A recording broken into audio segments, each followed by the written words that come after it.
I invite on.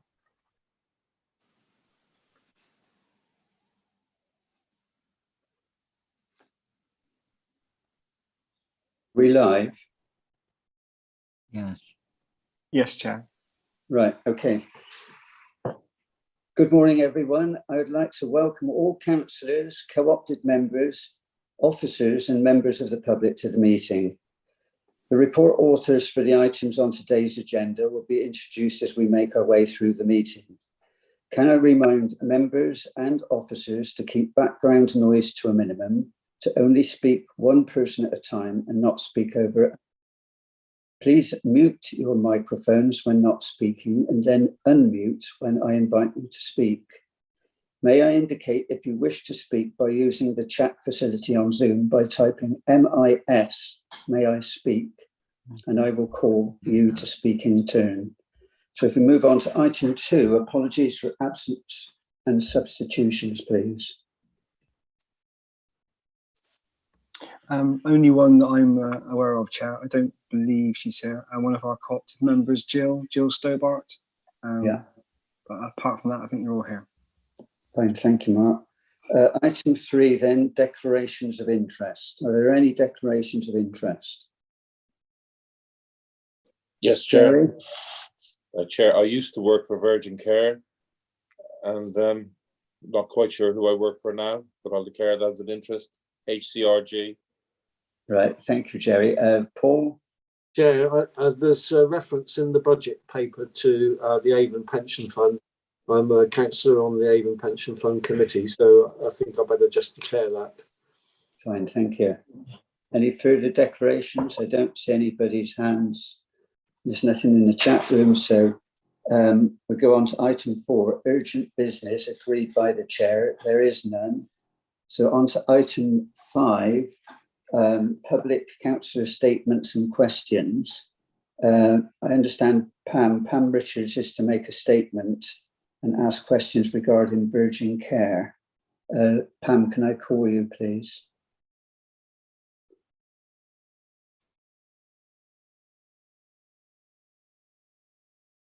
Right. Hi, good morning, everybody. Good morning. I'm reading this statement and asking these questions on behalf of Protect Our NHS, Bath and North East Somerset. Protect Our NHS Spains remain very concerned about the takeover of Virgin Care by a private equity company, 2020 Capital. The way in which Virgin Care negotiated an extension of their contract with Baines Council and BSW CCG without any mention of this impending takeover was disgraceful and duplicitous.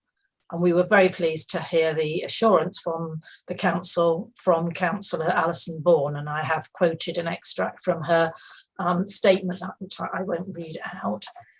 However, we are surprised that this committee has no item on their agenda to review progress and look at options. Time is running out.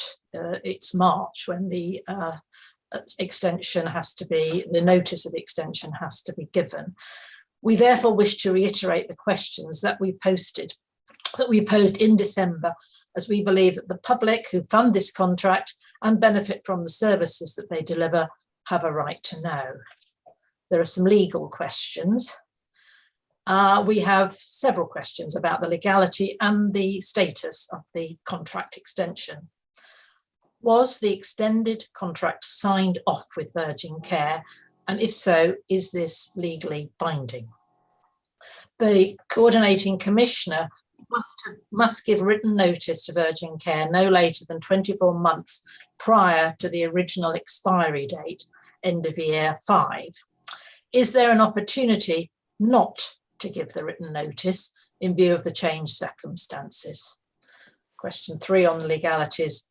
Is the decision about the contract extension valid in view of the fact that one of the parties, that's Virgin Care, no longer exists as a company? 4, would a contract extension be valid in view of the fact that Virgin Care did not negotiate in good faith and misled both the council and the CCG about their likely status and ability to fulfil the terms of the contract? 6, if this contract goes ahead, will HCRG be bound in law to observe all the current provisions of the contract, including the agreement to reinvest any profits from the running of the contract back into Bain's services? 7, is this contract extension valid when no due diligence or scrutiny of the HCRG was undertaken by the commissioners? We are deeply concerned about the possibility of a private equity company now owning and running our community health and social care services. We have looked at the website of 2020 Capital and HCRG and see nothing to reassure us that these companies are anything other than profit-driven asset strippers who buy up and sell on companies with little respect for the services that the companies provide or the staff who work for them. If the takeover goes ahead, can the committee seek assurances on our behalf that the new owners will not seek to make profits from our community services and that there will be no cuts in services or staff? That HCRG will be a competent manager for the delivery of a wide range of services. Their website implies that they are primarily a recruitment agency, and that the terms and conditions of staff will not be affected by these changes. We see the long-term solution as insourcing. We have consistently opposed privatisation of health and care services, and this latest development confirms our worst fears. There's nothing to prevent this situation occurring again, with staff and services regularly packaged up and sold on. The only solution is to insource the services and bring them back to the NHS and the local authority. Will the committee instigate an evaluation of the insourcing option as a matter of urgency? Will this committee demand that the Health and Social Care Board meets to discuss this serious situation? And that's our statement and questions. Thank you. Thank you very much, Pam. You can be assured that as a panel, members of this panel share many of the questions that you've rose there. We haven't been in a position as a panel to actually scrutinise anything, and we have to be very cautious about not jeopardising any employment rights, and certainly we do not want to lose public confidence in the services that are given to them. We'll pass all of your questions through to the cabinet member to try and accelerate the process and get the answers you require, and then at the appropriate time we'll bring it back to this committee for further scrutiny. So if you could be assured of that. Councillor Wright. Can I just ask a question on what timeline we'll be giving the cabinet member for those questions to respond to? I think that should be in place. Well, we would want it as immediate as possible.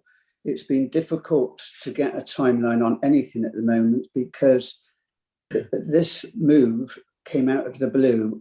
At the last meeting of this panel, we put an inordinate amount of work in to try and secure the ongoing future of Virgin providing our care facilities, only for it to crash within days of that meeting. And it was a shock to the council. Certainly it was a tremendous shock to this panel. And it has wide shocking implications. I could only ask at the moment that it's given immediate effect to try and accelerate the process, because answers are desperately sought just for the confidence of the workforce and all of those that rely heavily on those services. And so, Chair, could we ask for us to hold another meeting in which the cabinet member and relevant parties come to that to give us answers? I mean, should we ask for it at the beginning of February? It's very difficult to ask something of that kind because, as I say, the council were completely unaware of this, and we could have a meeting and they can't give us the answers because they haven't learnt the answers yet. It's no use. We can stamp the ground in frustration, but until we're in a position where we can actually get established answers, qualified answers, that we know where our position is, all we can ask is that we get those at the earliest date possible, so so that we can react accordingly. Liz. Right. Just to say, following on from what Councillor Wright has said, this decision has got to be made by March 22nd, and we are meeting March the 8th. I'm very concerned this is not enough time, and I would think that Councillor Wright has got a point, and this is what I will be asking Alison Bourne when she's in the hot seat. Is it possible for us to have another meeting? This is incredibly important. HCRG, we know very little about. My question to Pam would be, you've done a bit of digging. Could you just very briefly, in a couple of sentences, describe what is this HCRG? Right. Well, the problem is, of course, it's a very new company, and this is what private equity companies do. They buy up companies and they amalgamate them and they sell them on, and tracing through them is very, very difficult, which is why you don't want to get mixed up in them at all. HCRG has only been in existence really since last year, but there was a previous company called CRG, which has been sort of rolled into this company. And that CRG was primarily a recruitment company. It doesn't actually run services. It's a recruitment agency. Previously, there was Allied Health and CRG in another guise who ran home care services, i.e. not clinical services, not social care services, but home care services. So they've been through several iterations, but HCRG are new, therefore we don't have much record on them. But obviously they don't really have any expertise in running the kind of services that we are asking them to, well, I'm not asking them, we didn't ask them at all, but the takeover means that they will be running. They don't have any experience in running social care assessments, they don't have any clinical experience, therefore it's very deeply worrying that they are now in charge of our community health and social care services. Thank you. Go on then, Joanna. Could I just ask Pam Richards, so knowing what you know,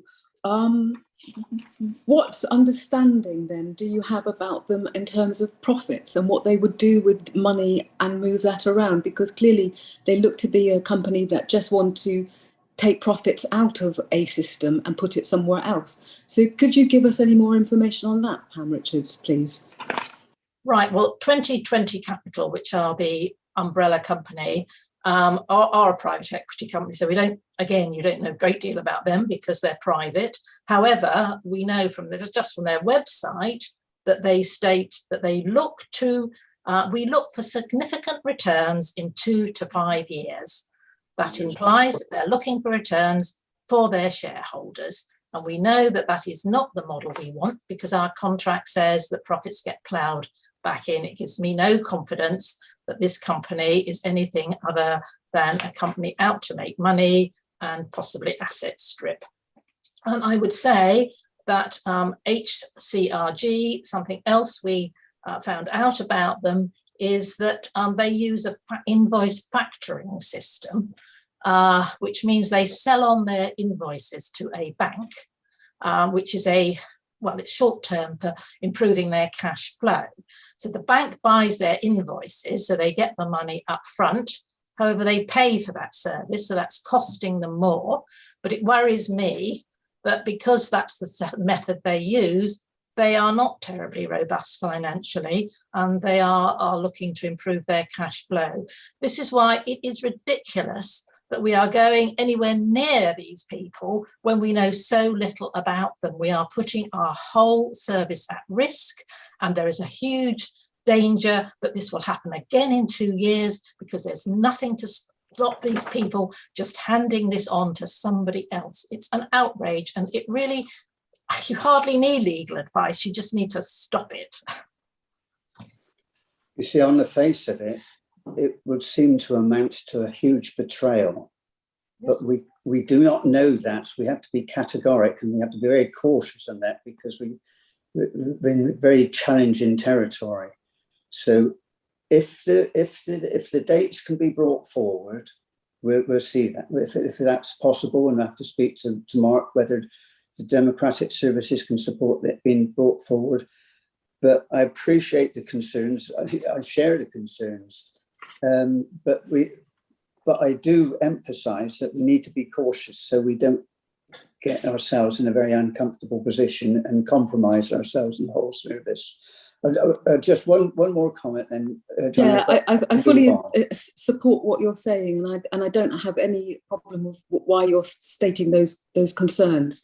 But I guess what would be useful to know by that next meeting is what investigations have been undertaken and are going forward, so that people at least know that some work is taking place and that there's reassurance amongst the public. I have received numerous emails on this subject, and I think there is a large section of the BAMES community who work in this sector who just want a reassurance that their jobs tomorrow will still be there, as well as the services that they provide.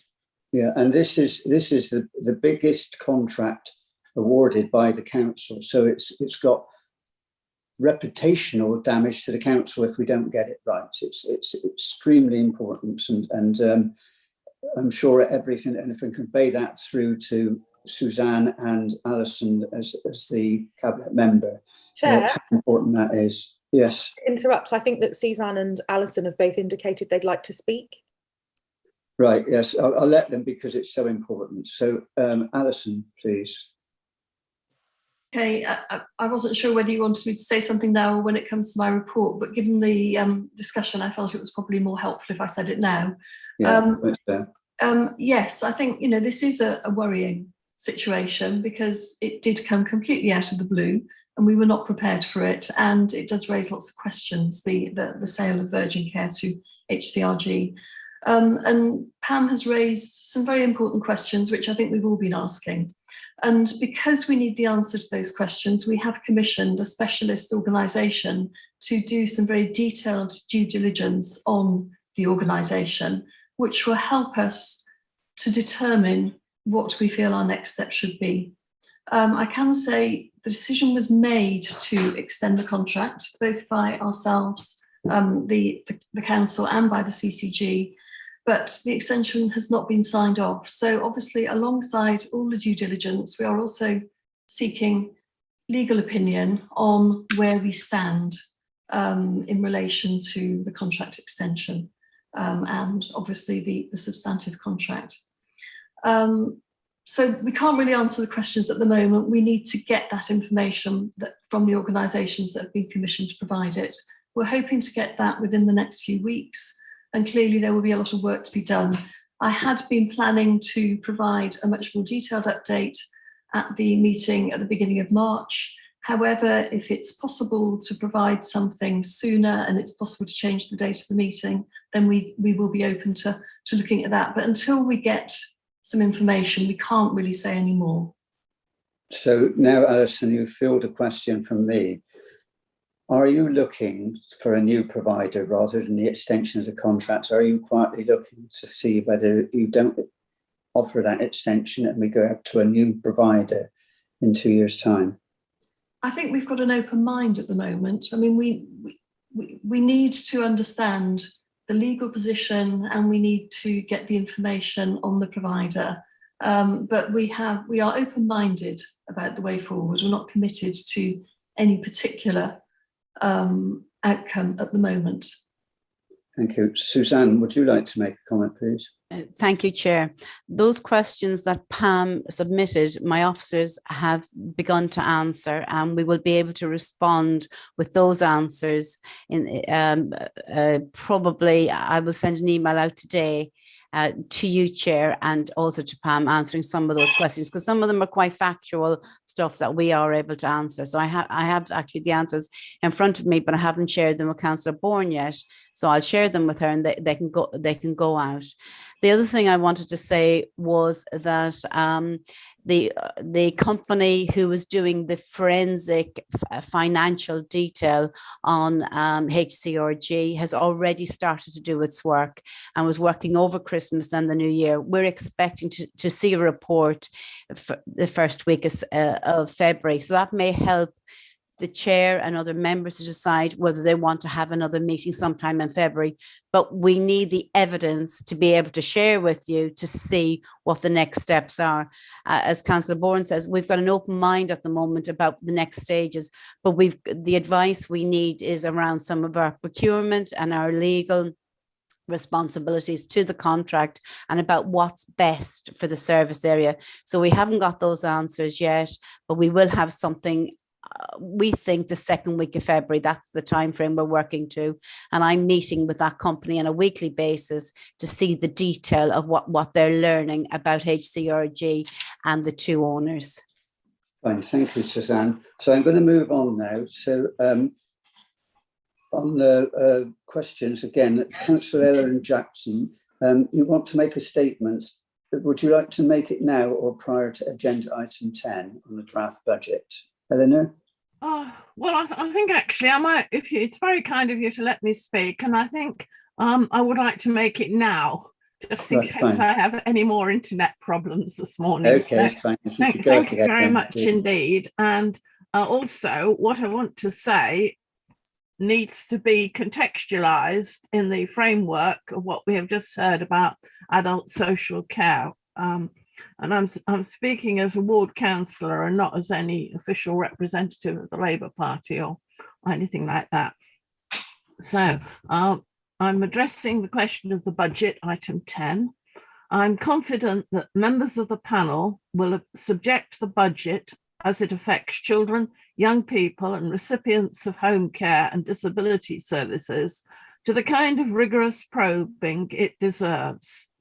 Or at least they would if they could, because far too much of the report on the budget either lacks the detail, as in the case of the changes to the charges for adult social care, or joined up thinking, as in the parking charges to be introduced into council car parks in Radstock and Midsummer Norton, which will affect patients attending doctors' surgeries, the dentists, or taking their animals to the vets.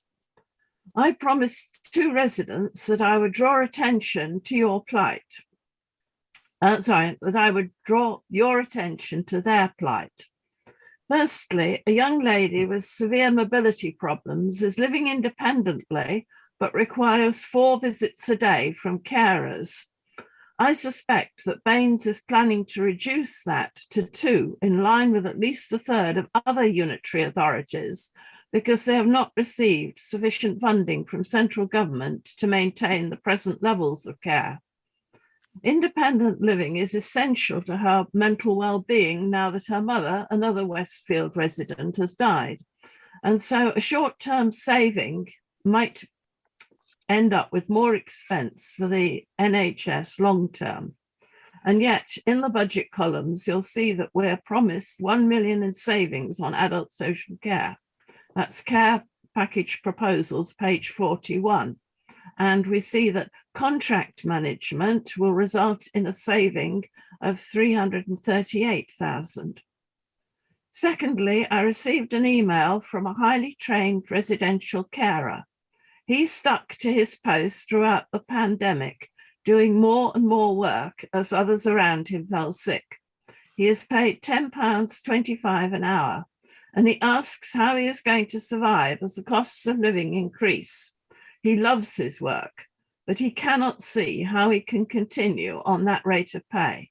I see that a 2% increase has been factored into the budget, but it won't help much with low-paid workers in his position. And finally, a friend spent 5 hours in agonizing pain waiting for an ambulance, because her GP refused to see her until the morrow, saying that she must ring 111 after 6 p.m. to get assistance. Her comment was that she doesn't blame the NHS for her situation. It is simply a breaking point. And as she is over 80 and has limited vision and no internet, I cannot quite see how the proposals in the budget for greater use of IT, self-service and so on are going to help those who most need medical help. Turning to the savings anticipated in foster care, transformation and so on, I cannot see how this is to be achieved without putting children at risk, starting with the overburdened social workers not being able to visit as much as they would like. From the useful graph on page 37, which has been supplied, it seems that funding will not increase to cover growth in need until 26-27. I find this very worrying. Looking at my own family, it is striking that of my 15 cousins, all born, first cousins, all born from 1945 onwards, 3 have already died of dementia, cancer, and pulmonary disease, respectively. And yet their parents all made their 80s and some their 90s. It's not only shocking that there are such discrepancies in health and life expectancy between residents in the centre of Radstock and 2 bus stops further up the road on the 141 bus route to Midsummer Norton, but that our children are not going to live as long as their grandparents. This budget needs to be more radical and fairer for lower income families than it is, beautiful as its environmental aspirations are. Thank you very much. And you might perhaps like to note that all the details of the 3 cases that I gave you have been supplied with the residents' permission, though hopefully they're not identifiable. So thank you very much for listening to me, and I'm sure you'll be. Thank you, Eleanor. We've just have my concerns. Right, we're just losing you now, Eleanor, but thank you very much. Your points are well made, and they'll be referred to when we're on to item 10. So we'll move on now to item 6, the minutes of the 9th of November. And can we take them as a true and accurate record first off? Rob? Yeah, you're all fine. Yes, thank you. So we'll do that. So we'll just draw through it to see if there are any matters arising. So we go on page 6, and please interrupt me when you identify something you want to make reference to. So page 6, page 7, page 8, page 9, page 10, page 11, page 12, page 13, third paragraph down, Corinne Edwards, the Chief Operating Officer of BSWCCG, added that staff were likely to transfer to the ICS in April and that mandatory roles would be announced within the next few weeks. The question is, have they been announced yet? Corinne? Yes, good morning, Chair. Good morning. Can you hear me okay? Yes, we can, yes. Yeah. You may be aware that there's been a delay to the Health and Care Bill, and therefore the implementation of the integrated care system, the Integrated Care Board, is due now from the 1st of July. That means a 3-month extension. That said, the mandatory roles on the Integrated Care Board are known publicly. So those are the roles of Chief Executive, and that Chief Executive, as you are aware, has already been appointed and starts with Bain, Swindon and Wiltshire ICS in designate from the 7th of February. The other mandatory roles are subject to a recruitment process, and they are the Director of Nursing, Director of Finance, and I'm now going to forget the other mandatory one. A Medical Director, apologies. And then there are other non-mandatory roles that will be on the Integrated Care Board. The executive team of the CCG are undergoing a consultation process about our future roles, but that has actually been extended until the end of January because of the delay to the passage of the Health and Care Bill. But we are still assuming that the recruitment process for the other roles on the Integrated Care Board, including the place directors, will all have been concluded and be in designate roles by the end of March in readiness for that beginning of July. So hopefully that gives you a little bit of an update on where we are. Smashing. Thank you very much, Corinne. So we move on now. Page 14, and of course that's a lot of page 14 is committed to the Virgin Care thing. I've never done minutes that have been so quickly inappropriate. So of real frustration, as we're all aware. Page 15, page 16. Please, Chair. Yes, please, Kevin. Just 2 points on page 16, and whether there's anybody else who can answer. I have also, I think Mark's passed them on to Sean, but when the BCSSP dashboard might be ready, which is referred to, which will direct a lot of their work, and also on the same page, whether there's been any results of the outcome of the SSB meeting about the engagement with education representation within the BCSSP. Anybody answer that? I can take those, Chair. It's Chris Wilford. Thanks, Chris. The dashboard, Sean's got back to me and said will be ready by the 1st of April. Already collecting a lot of the data, just getting hold of the health data now. And with regards to education, yes, we did. We took a paper to the School Standards Board in December, asking for representation on the executive, the BCSSP, and the CEO of the Palladian Trust has come forward and volunteered to be part of the executive, which is great. And she'll be able to feed back through the School Standards Board. We've also going out to ask for a primary and secondary designated safeguarding lead to be representatives on the education reference group, which will support the work of the BCSSP. Thank you. I can't turn my camera on for some reason. No, actually, I'm having some IT problems here. I think I've caught you, Paul, in a moment, and I've got Eleanor. But if I go onto the chat, I lose everything, and it cut out completely just now. So if people can put their hands up, obviously like that, so you can see it. I know the old-fashioned way of waving seems to be more effective here at where I live. So thank you for that, Chris. If we go on then to page 17. Yeah. Kevin? Again, Chris might have had the answer from Sean, but the second point on page 17 about the transitional safeguarding was a key focus and scrutiny of community safety. Just wondering when we might expect an update on those two particular foci.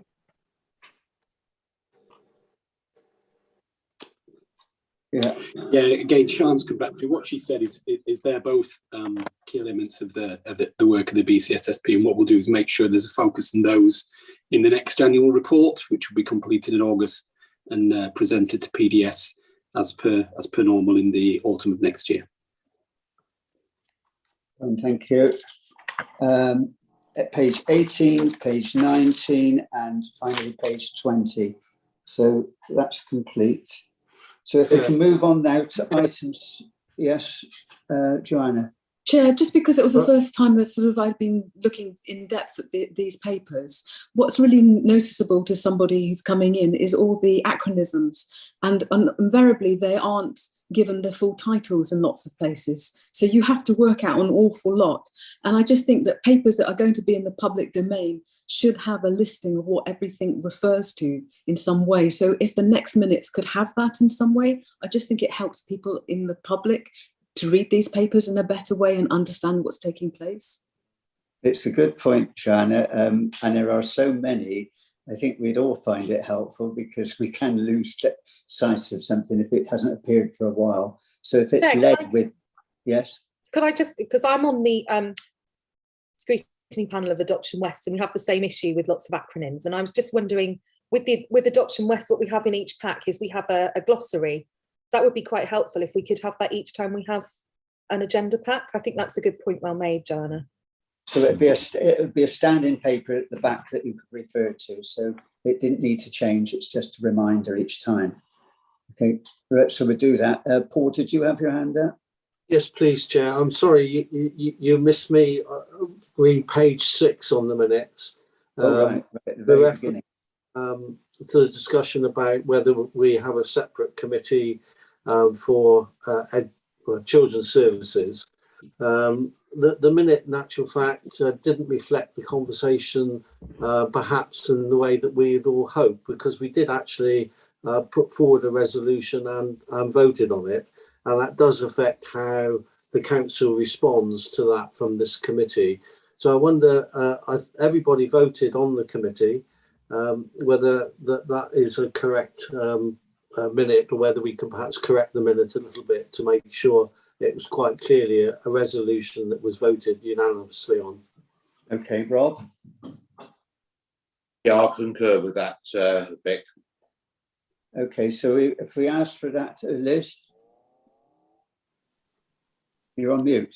No, that's right. Be very careful what you're waving your hands around. You might get called in as listed in that instance. So we'll ask that so that it appropriately reflects the intention of the panel in the minutes. We'll have that amended as such. Thank you. But how do we take that forward? Chair, the cabinet the leader actually made. I asked a question at the last cabinet, and he quite clearly gave us the information about how the council should respond to a minute from a committee, and therefore that puts some timescales on how the council actually deals with that issue. So I think the fact that we make it official, then that gives the leader the opportunity to perhaps press the issue a bit more with the officers. Okay, Rob. Yeah, I mean, I would actually ask if Councillor Bourne and Councillor Romero could be involved and lobby this, because it's in their interest, because it's their portfolios that are getting short shift in terms of our ability to focus and do what we would like to do on them. So if we can ask them if they can also put weight behind the request, I think that that will actually give it a little bit more gravitas. Right. Is that a feeling that's shared by the panel entirely? I see nods of approval. Both cabinet members are in on this call. They would have heard that request. So let's hope that they take that away, and we'll see how and what response we get from it. I think the point is, Chair, for officers' point of view, that I presented quite a bit of information about the fact that if you think of looking at the people that are sat here today, there's children's services people are sat through the adult services meetings, and you can actually make considerable overall savings by separating the two functions quite clearly, I think. Yeah, reasonable point. Rob? Could we also make the point that unfortunately we don't have the specific ability to identify resource requirements for this, because we obviously don't have a handle on the whole budget element of it. And although we appreciate there will be a resource implication, it will possibly be unfair for it to be batted back to us to identify that when we don't have a full breadth of the budget and the implications on there. But we can obviously support any actions with the ability that we have in that area. And that's why you need the motion, Chairman, because then that kicks in that support that needs to be worked out, how you do that. I mean, I would just reinforce the fact that it should be the overall cost, because if you think you've got cabinet members sat there through the adult, through the children's, and the children's through the adult, you know, it's got to look at the total cost of this, not just the administration cost. Point taken, and it's the difficulty we have when we deal with item 10. We'll have that in a different interpretation of the same thing. Well, let's move on now then to item 7, and if we call for the cabinet member update. So if I can call Alison once again, please. Thank you. Yes, I think Dina's left. I think she had to go to another meeting, but will be coming back. Yeah, the arrangement for the panel's members is that Dina was going to be here at the start of the meeting. She has been. She's had to leave to go to another one. She's coming back, she says, at 12 o'clock midday, and so she can give her report then. So we'll have to adjust the agenda to accord with that. So Suzanne, so Alison, could you go ahead, please? Yeah. Okay. Well, hopefully you've all received my report in advance. It's quite brief. the main areas we've been focusing on in the last month or so have been the system pressures, and Suzanne and Corinne are going to give a more detailed report on and presentation on what's being done to try to manage the very significant pressures that there are across the health and social care system as a whole. We've also been continuing to work on the Proud to Care campaign, which has been running now for a number of months, and we've got another recruitment fair scheduled for this Friday in Midsummer Norton. I had a question on that about whether we had any evidence that it was making a difference and we were actually getting any recruits through it. And yes, I mean, obviously it's difficult to prove absolutely, but certainly at the recruitment fair, the recruitment fairs we've had before, we have had people who have come and who have then subsequently applied for jobs.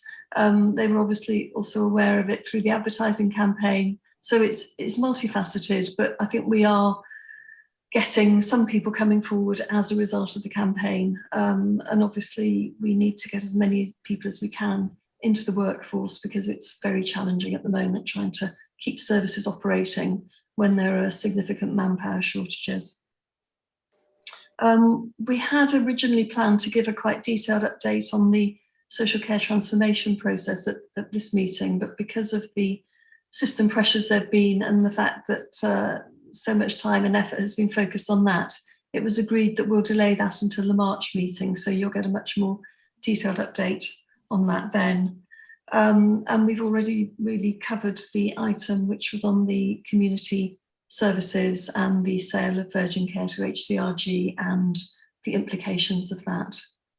So that's a very quick run through, and I'm happy to so Alison, you say about the social care reform, and that's not been completed, still work ongoing, yet it's going to pay a huge part in the budgetary considerations. Is that because it's not actually complete? Is that an aspirational thought that it's going to have savings? Because last year I remember that there were going to be huge savings on that similar vein. And have they been realised?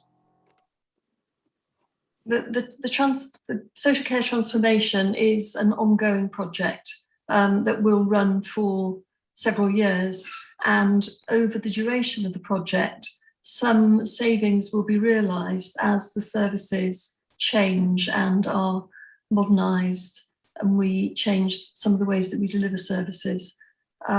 So yes, some savings have been realised, and there are more savings in this year's budget. Suzanne may be better placed to provide more detail on that, but yes, the discussions I've had is that officers are confident that the savings are reasonable and can be delivered and will not be harmful to service users and to the services that they receive. It's an interesting word that you used there, Alison. You said services modernised. Does service modernisation mean a reduction in service to some individuals? Not necessarily. I think it may mean that some people receive services in a different way. And I think I've mentioned before that we've had quite traditional services in that if people are identified as having a social care need, they tend to go straight into social care assessment, social care provision. And a lot of other areas use third sector organisations much more in the early stages. And then people move into the statutory provision later on. And I think we are bringing ourselves in line with some of those other areas where that works and works very successfully, and where service users don't feel that they're missing out on services. They're still getting their needs met, but they're getting them met in a slightly different way. And the services are still available when they need the full weight of statutory provision as their needs progress, if they do. I'd like to expand on one of the concerns that Eleanor identified when she just made her speech to this panel. And she was about recruitment and retention. Now, the ministers have announced 4.62.5 million specifically for Workforce Retention and Recruitment Fund. And the interesting thing in that is how much of that will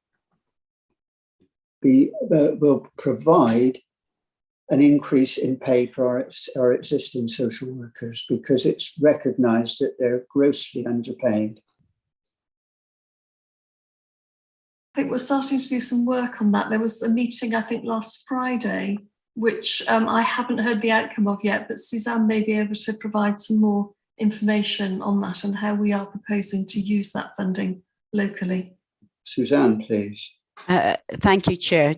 Just 2 points from me. First of all, you asked about redesigning, and I think you used the term modernisation.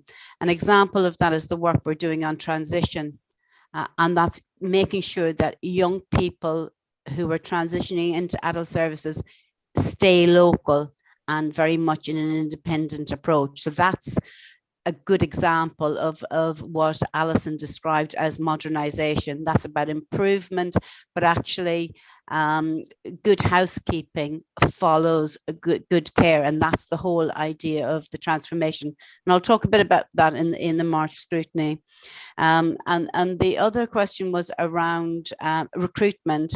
We had a meeting with all of our providers on Friday, just talking about how best can we get the money to the frontline services, because you are right, there has been 4.26 million allocated across the sector for, not to Baines alone, but for recruitment and retention and increase in salaries. So we've been talking to providers how best we can manage that, and what would work best for them to make sure that it goes to the front of the services, to the carers, and not actually into the profits of the providers. So we're working that with providers at the moment. There's only a set amount of money, and the money is never recurrent, and that is always an issue for us, but we are working with them, and most of the money that's come down we've just transported directly into the providers. We haven't kept anything back, it just goes straight out into the providers. Joanna. Sorry, there are people ahead of me, Chair. I just put my hand up. The others seem to have their hands up with the yellow hands. Carry on now, then, and then we'll get it right in a minute. Just how are you making sure the money gets to the front line? You know, how are you empowering local solutions to these problems? Shall I answer that, Chair? Please. So one of the ways we're looking at is we were talking with providers about making sure every uplift, we agree with them that they pay a minimum of £10.25 an hour, because if you look on Indeed or any of the other carer firms at the moment, recruitment firms, you'll see that the majority are at £9.50, £9.80 per hour. So we're trying to standardize it at £10.50, and we're working with them around that, just to making sure it goes straight into the carers and not actually elsewhere. So we want to put it into the contract so that they're agreed that they will always basically pay £10.50 per hour for care. So that's what we're working to at the moment. So it'll be contractual, actually. Okay, Liz. Thank you. Councillor Bourne, these are questions for you, because I didn't want to go on and on when we were questioning Pam Richards. I thought best to keep them for when you were being interrogated as such. But you said you've paused the plan contract extension. Does that mean it's not been signed? Right. Okay. It's not been signed. That's quick and easy. Thank you. The second question I have is, I submitted 3 questions to you about HCRG, and you've got a copy of those. I'm assuming you or Suzanne, as Suzanne has said, she will be reporting back on these questions to us. So rather than waste time now, at our next meeting, there will be answers about these. I'm making that assumption. Is that correct? Okay. And 2 more points and quick ones. We really do need a meeting. Can we make it that we have a meeting in February to discuss this, because this is such an important area? We don't know anything about HCRG. We need to find out more about it. And are we going to look at insourcing, rather than, commission it to outside agencies who, we end up with somebody like HCRG. So my question would be, can we have a meeting as soon as possible, perhaps the end of February? And can we consider insourcing as an option? We can certainly look at that. I think a lot will depend on when we get the information so that we are in a position to be able to share it. But we can certainly look at it. And as I said before, we've got an open mind, so all options are on the table currently. And sorry, can I do a follow-up? Are we committed to a meeting in February? I think it's difficult to commit at this stage because we don't have enough information to be able to commit for certain. But I'm certainly open to that if we have sufficient information and if it's possible to arrange an additional meeting. So it will be an additional meeting. Our next meeting is on the 8th of March. Could I just one last question, Vic? I'm sorry to hog this. I mean, do you think March the 8th is going to be too late when we have to agree the contract? What's happening by March 22nd? I think it's March. It's the end of March. It's March 22. 22nd. Yeah. No, I think the date that we have to agree it is the 31st of March. That's when we have to give our. But the year is 22. 2022. Not okay, rightio. Okay, end of March, but still, the 8th of March before the 31st of March is quite a short time span. So I would urge, if at all possible, I think maybe members of the panel would agree with me that we do have a meeting. This is an incredibly important item that we really do need to scrutinise. Yeah, and we've heard that. Okay, thank you. Okay, Paul. Paul. Chair, thank you. Thank you, Alison, for your report. I think as the issue was raised by Pam Richards in the presentation, it would be important for this committee to actually make a resolution that we're concerned about the impact of the decision around Virgin on the customers that we all actually value and we want to actually do the best for. So I think wouldn't it be appropriate that we actually make a resolution to that effect, and that you, with the previous committee that was the cabinet member was Vic, spent many years actually looking at the model of delivery of health and care services to both adults and children, of course, and I think that the timescales are such that it's going to be very difficult for you to do a proper analysis of this within that deadline of the end of March. So I think it would be important for this committee to actually have a vote on a resolution that says that this is a major issue in terms of the most vulnerable in our communities. I would second it, by the way. Okay then, Rob. I would support this. Rob. Yeah. I mean, I share the concerns, obviously, about what happened, about the process, about the news that we had, and that's no reflection, obviously, on what the council and the CCG did. But I'm also realistic to know that we haven't actually got the time to do it. Well, first of all, if we let's say we stick our heels in the ground and say we don't extend this contract and anything like that, where are we? What do? We still have services to provide. We then run the risk of the provider going slightly negative and taking their foot off the pedal a little bit and everything like this. And but bear in mind, these are professional people. They came with us from another organisation into Virgin Care, and they're obviously gone to H whatever they're called. They are still the same quality of people delivering good services to our people. Now, I hear lots about the mechanics of the contracts and everything like this, but not a lot about how do we ensure that the services that they're providing are protected and are maintained at a good standard. Now, I believe that Virgin Care, as they were getting it right to a larger extent. Obviously, there's always challenges because, you know, they've got a huge amount of services that they're delivering on behalf of the council and the CCG. And the discussion should be really is, what do we do at the end of the 10-year period? Because, you know, are we disenfranchised from having a private equity company running our social care? Possibly we are, but we can't do much about it now. We have to bite the bullet, and we have to actually move into the next phase, if you like. So I'm a bit concerned that you know, we're not going to have any leeway, really. I mean, the decision was made to look to that extension. The only thing that's changed is the powers to be have changed in terms of that organisation. There hasn't been a drop-off of quality of services and the things like this. And we have to also be very mindful to protect the mental well-being of all the people delivering those services on our behalf. And if I could just pick up on one question, one point that Susanna was making about this funding, this money coming down to the care and everything like this.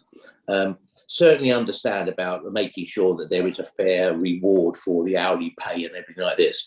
And the danger is that we look at people just selling time for money. One of the key problems or challenges that we have in that sector is people having a professional route to move forward, of enhancement, of bettering, of, you know, promotions, contributing more and everything like this.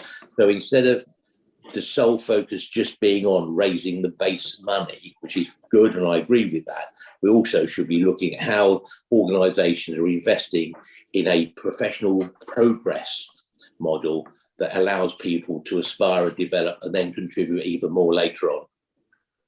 Make some very good points there, Rob, and certainly, as always, Vic. Not always, but in this instance, you did very well. Going back to the Virgin thing, this is the problem: is that it's the staff themselves remain the same. It's the governance over it, and this won't be fully understood by the public at large. And this is why we have to be very careful that we don't kill the confidence in the public in using the services, that they feel that they're getting something inferior. And if we go to the end of the 10-year contract, that means we're going with these people. We don't know what the climate is going to be out there at that time. And we've got a very limited time. And this is one of the persuaders that we actually took into account when we were going for the extension, is that we have very little time to find a new contractor. And there's so much consideration in this, and this is why we could bring it forward, but are we going to be bringing it forward to compromise a decision that should be allowed sufficient time to get it absolutely as right as possible, and not bring it forward just to accord with a comfortable timetable for ourselves? We have to be very careful we don't encourage that as well. So it's an awkward balance that you're faced with. Alison, I'm just going to bring in Jerry. Jerry's been waiting patiently. Okay. Thank you, Chair. Just on the issue of the 8th of March, the director, Suzanne, said earlier that she was going to send an email in the next day or two to Councillor Bourne with some of the results of the investigations that financial services and legal services have been doing into the situation. And I think we need to wait for that. And if that email, the information in that email can then be shared with yourself, Chair, and the group leaders of this panel, and then perhaps when you have that information, then start making some decisions about what the strategy is for the future, because there's no point in having a meeting on the 8th of March if we don't have any information with which to make a decision or to move forward or to stay exactly as we are. And I think, as you said, Rob made some very valid points there about maintaining and protecting the continuity of the service that we have ongoing at the moment, and we don't want to risk any diminution in service to our residents and at the moment. Thank you, Chair. Chair, can I come back factually, because what I said was, Councillor Curran, that I can answer the factual questions that Pam has raised. I would, the organisation we're working with, they won't have their report to us in the first or second week of February. So I won't have any detail on that. I'll have the factual answers around the contractual stuff, which I've already just actually during this email sent to Councillor Bourne, so she can review and then I can send back to panel.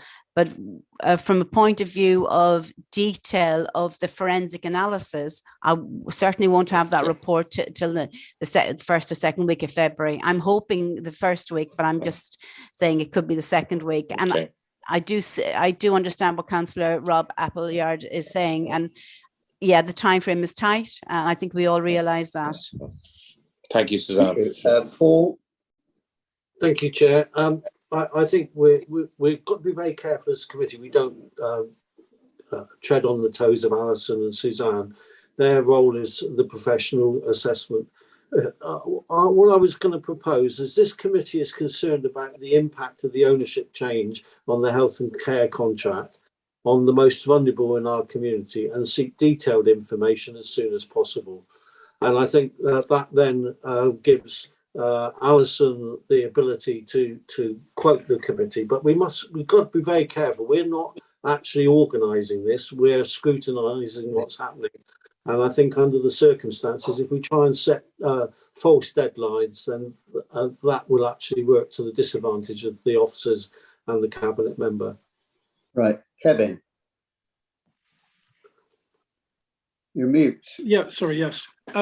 Chair, may I just ask Alison whether there is a possibility that some sort of legal requirements can be inserted in a contract, or whether that is being investigated to, if you like, protect the services on the ground from leadership interference? Because as we know in schools, sadly, a good leader makes maybe not great impact on the ground, but a bad leader can have a terrible effect. And so is there any sort of investigation of that at the moment? Suzanne? As I said, we are taking legal advice as well as doing the sort of detailed scrutiny of the financials relating to the new organisation. So yes, we are open-minded. Just to say, that's part of the scope of the forensic analysis of the company. We want some recommendations that will help us, and it could be contractual recommendations. So as Alison said, we've got an open mind around this. We just need to see what the company bring back to us with the recommendations. Andy? Yeah, I think we're all more or less saying the same thing. We've all got huge concerns about the fact that we had no idea that this change was coming. And basically, as a scrutiny panel, our responsibility is to scrutinise what our cabinet members are thinking of doing. Now, I'm very sympathetic with Alison because she, like the rest of us, didn't know this was coming down the line. So I think to stick an arbitrary date in at some point to say we must meet at this stage is a little bit naive. So I'm very happy to support Paul's motion that we will have a meeting as soon as it is practically possible to do so. That's the best way, yes. Thank you. Joanna. Hi, thank you. Councillor Bourne, I mean, first of all, the legality of the situation is quite crucial. And it's very clear that a private equity firm will probably have the best lawyers. Now, I don't want to put down the civil service and the lawyers that they have, but there's definitely going to be a certain amount of manoeuvre there between lawyers and who can afford the best lawyers on this piece of work. And as we all know, this is public money and we want to spend it well, and leadership of that is important. So what are the penalties if this equity company don't deliver the right thing for local people? Well, there are contract penalties in the contract. Again, until we know what we're doing, around the extension, and until we know whether the contract will be rolled forward exactly as it is, or if there will be further changes to it to try to tie things down if we continue to go with the extension, it's really hard to answer that. But yes, I think, you know, we are very aware of these questions, and we are trying to get the best advice we possibly can so that we make the best decision to safeguard our services and to safeguard the staff that are working in them and the people who use them. Okay, I mean, it sounds a bit like that we're not sure what to do because we don't know all the detail. And that's not a great place for us to all be in, including the scrutiny panel. So, I mean, I hear what the other people are saying, that we need to have this next meeting at the right time. But I don't think that we should kick it down the can. We need to get this meeting in the diary. We shared the view, but we're only bringing it there if it's appropriate to do so. And we're not doing it for the sake of appeasing the will of some members of the panel. It's whether it's appropriate to bring it forward, it will be brought forward. Other than that, it will be at the scheduled date and with as much information that can be gathered at that time. So I'm going to bring this to a close now because it's going on and on. We're going around exactly the same thing. So I just want to ask one final poignant question to Alison, and it's an uncomfortable question because I understand that in Baines we have the worst deaths recorded in our care homes nationally. Is this true, and why would that be? Right, I think this was a piece of information about COVID deaths in care homes. And I mean, I think there's a risk of taking one piece of information out of context. And in actual fact, the deaths from COVID in Bath and North East Somerset, we are below average. But of the people who have died from COVID, we are an outlier in terms of the proportion of those who have died in care homes rather than in hospital. And that's something that we are investigating. Public Health are looking into it, and they, because obviously you need to drill down into the data to check it and check that we're comparing like with like, but that's a piece of work that's in hand.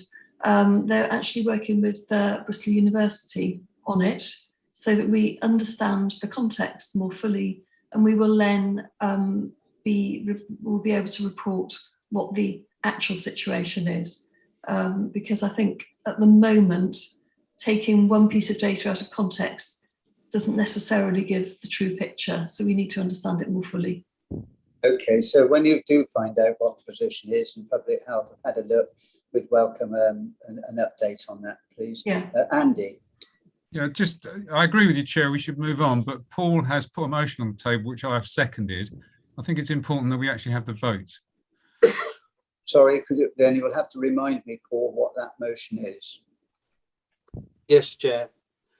This committee is concerned about the impact of the ownership change on the health and care contract on the most vulnerable in our community and seek detailed information as soon as possible. Right, and that's been seconded by Suzanne. Let's say again, what did your closing statement, Paul? Yeah, it doesn't flow very well. The committee is concerned about the impact of the ownership change on the health and care contract and on the most vulnerable in our community and seek detailed information as soon as possible. Yeah, I don't know that you have to put that as a motion because that's taken as read, but if that's the will of the panel, then I'll go with it. But panels, let's put it to a vote. Do you want to do that as a there, or do you just take it as read that we've made that request and we would hope that that would be adhered to? Right. Yeah, I think go for it, actually. Yeah, I think it's important we take a vote. Yeah. Take a vote, right. Those in favour, please show.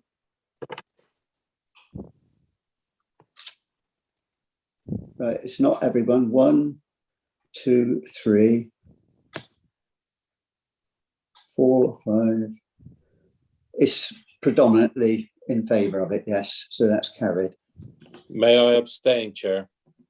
Yeah, okay, abstain. Yeah, thank you. And I myself is abstaining as well. So just for the record. Right, so Thank you very much, Alison. That was rather a long prayer that you instigated there. So, and we've yet to deal with Dina. So we're moving on now. And if I can ask Dr. Brood to give the CCG update for Baines, Swindon, Wiltshire. Bryn. Morning, thank you, Chair. Well, I'll take the report as read. So I just wanted to highlight a few key elements of this. So I think the vast majority of the report is underpinned since our last update on the pressure on our acute hospital and the critical incident that the IUH has been in, which was stood down last week. The origin of this pressure is, of course, the Omicron wave, and that being managed. The slight difference, perhaps, than 20 months ago in terms of how this is looking is that the key element is the staffing pressure, so the capacity to meet the normal winter pressure plus what the effect of the Omicron wave is very limited. And so numbers of staffing off around last week were in the 800s. Some reports suggested this came down, but then certain modelling suggests it's likely to peak around the end of this month. So this is creating significant capacity shortages in our acute hospital.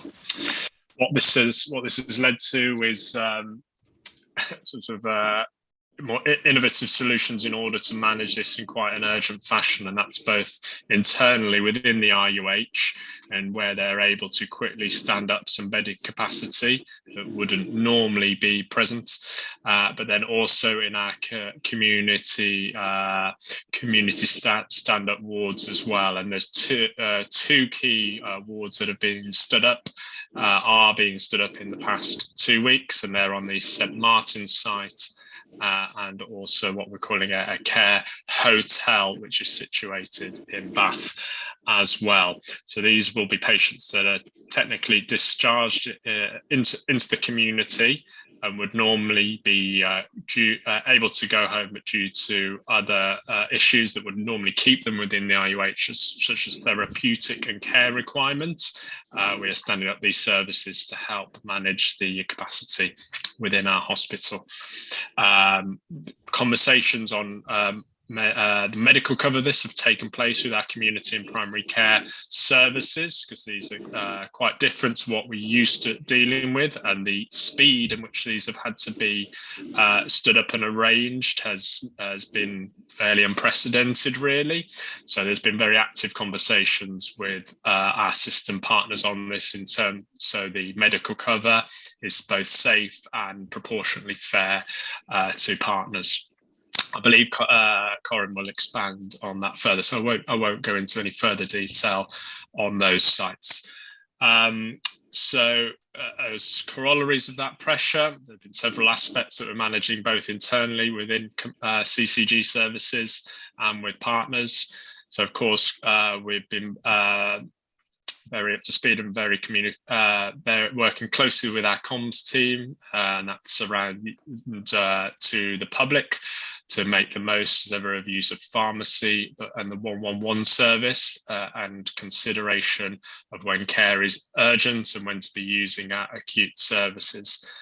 We should stress that it's also worked two ways in terms of our communication support. And so we've been working with practices, primary care practices, to make sure that whilst we're as practices managing the challenges of the booster vaccinations and winter pressures, we're also acknowledging that we don't want to be not seeing the patients more routinely as well, and that practices are open for business, but just to be mindful of the extra pressure that primary care is facing as well. So it's a pretty key message, and getting that balance right, we found from wave one is quite critical, actually, because we don't want patients not presenting and then deteriorating even further. In addition, to help support the system pressure, particularly in paediatrics and children's services, we have stood up two what we call pediatric urgent service hubs, push hubs. and that's to help support both primary care with the extra demand of children presenting urgently to practices, and also the Pediatric Emergency Department and Assessment Unit. So there are 2 sites for these. So one is in Elm Hayes and the other in the St James's site in Bath City. They were started last week with appropriate clinical cover, currently functioning afternoons while we take the learnings and understanding of the demand of the service, but aiming to go for full day Monday to Friday service for the coming months.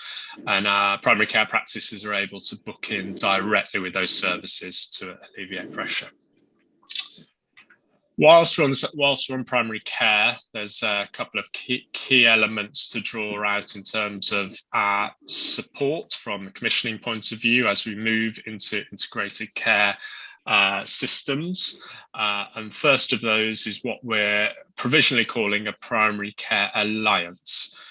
So the idea of this is that primary care is well supported and represented across our system, not just within Baines, but then looking into Wiltshire and Swindon, that we're creating alliances that are strong, are representatives of practices and can speak for practices when making decisions as a whole. So we're working very close with primary care teams over the last few months, despite the pressure, to sort of formalise these alliances and make them effective, and also representative of practices as a whole. So it's not just about GPs, it's about all the healthcare professionals that work within a practice. Second part of that, and alluding to where I started on system pressures within the acute hospital, staffing pressures within the acute hospital, the situation in primary care, as I'm sure you can imagine, isn't much different, and there's potentially predicted to be significant levels of staff shortages in primary care as well.